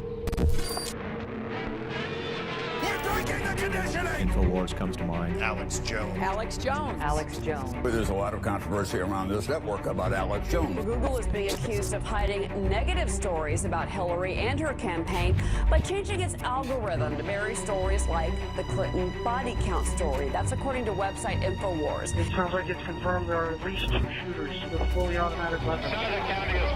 Dr. Martin Luther King has been shot to death in Memphis, Tennessee. JFK was shot from the back and the front. It was almost as if it were a planned implosion. It just pancaked. They took the babies out of the incubators and left the children to die on the cold floor. I think this is a national security imperative. We have clear things that we do not understand how they work, operating in areas that we can't control. UFOs.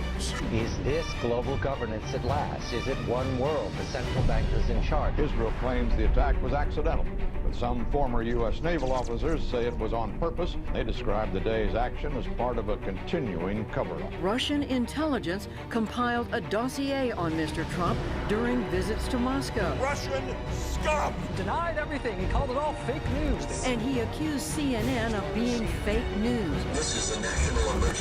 If they kill Trump or remove Trump, it will cause a massive civil war in this country. This is a FEMA high-level alert. We are at war with Russia. Are you aware that Mr. Stone also stated publicly that he was in direct communication with Julian Assange and WikiLeaks? The White House and the President are citing InfoWars. They could shut us down. You're next. If you are receiving this transmission, you are the resistance. It's Alex Jones. Extendowise, the latest product from InfoWarsLife.com, fuses all the known compounds that have been proven to be good for our hearts and cardiovascular system. And listen, everybody's got a heart. Well, actually, maybe Hillary and George Soros don't, but everybody else has a heart, and this product is amazing. So, if you have a heart and you want the very best product out there that's designed to aid a healthy heart and cardiovascular system, it's Extendowise, available at InfoWarsLife.com. And like all of our products are game changers, this baby is the most souped up, awesome version the top formulators could come up with and still be affordable. It's one of the very best heart pills out there. It's Extendowise. So get some for yourself and family and friends. It's got the very best fish oil from the fjords. It's very, very pure, very, very clean, and has the EPA type that is specifically good for the heart, cardiovascular system. It's got the properly formulated type of CoQ10 and more. It is Extendowise, now available at InfoWarsLife.com.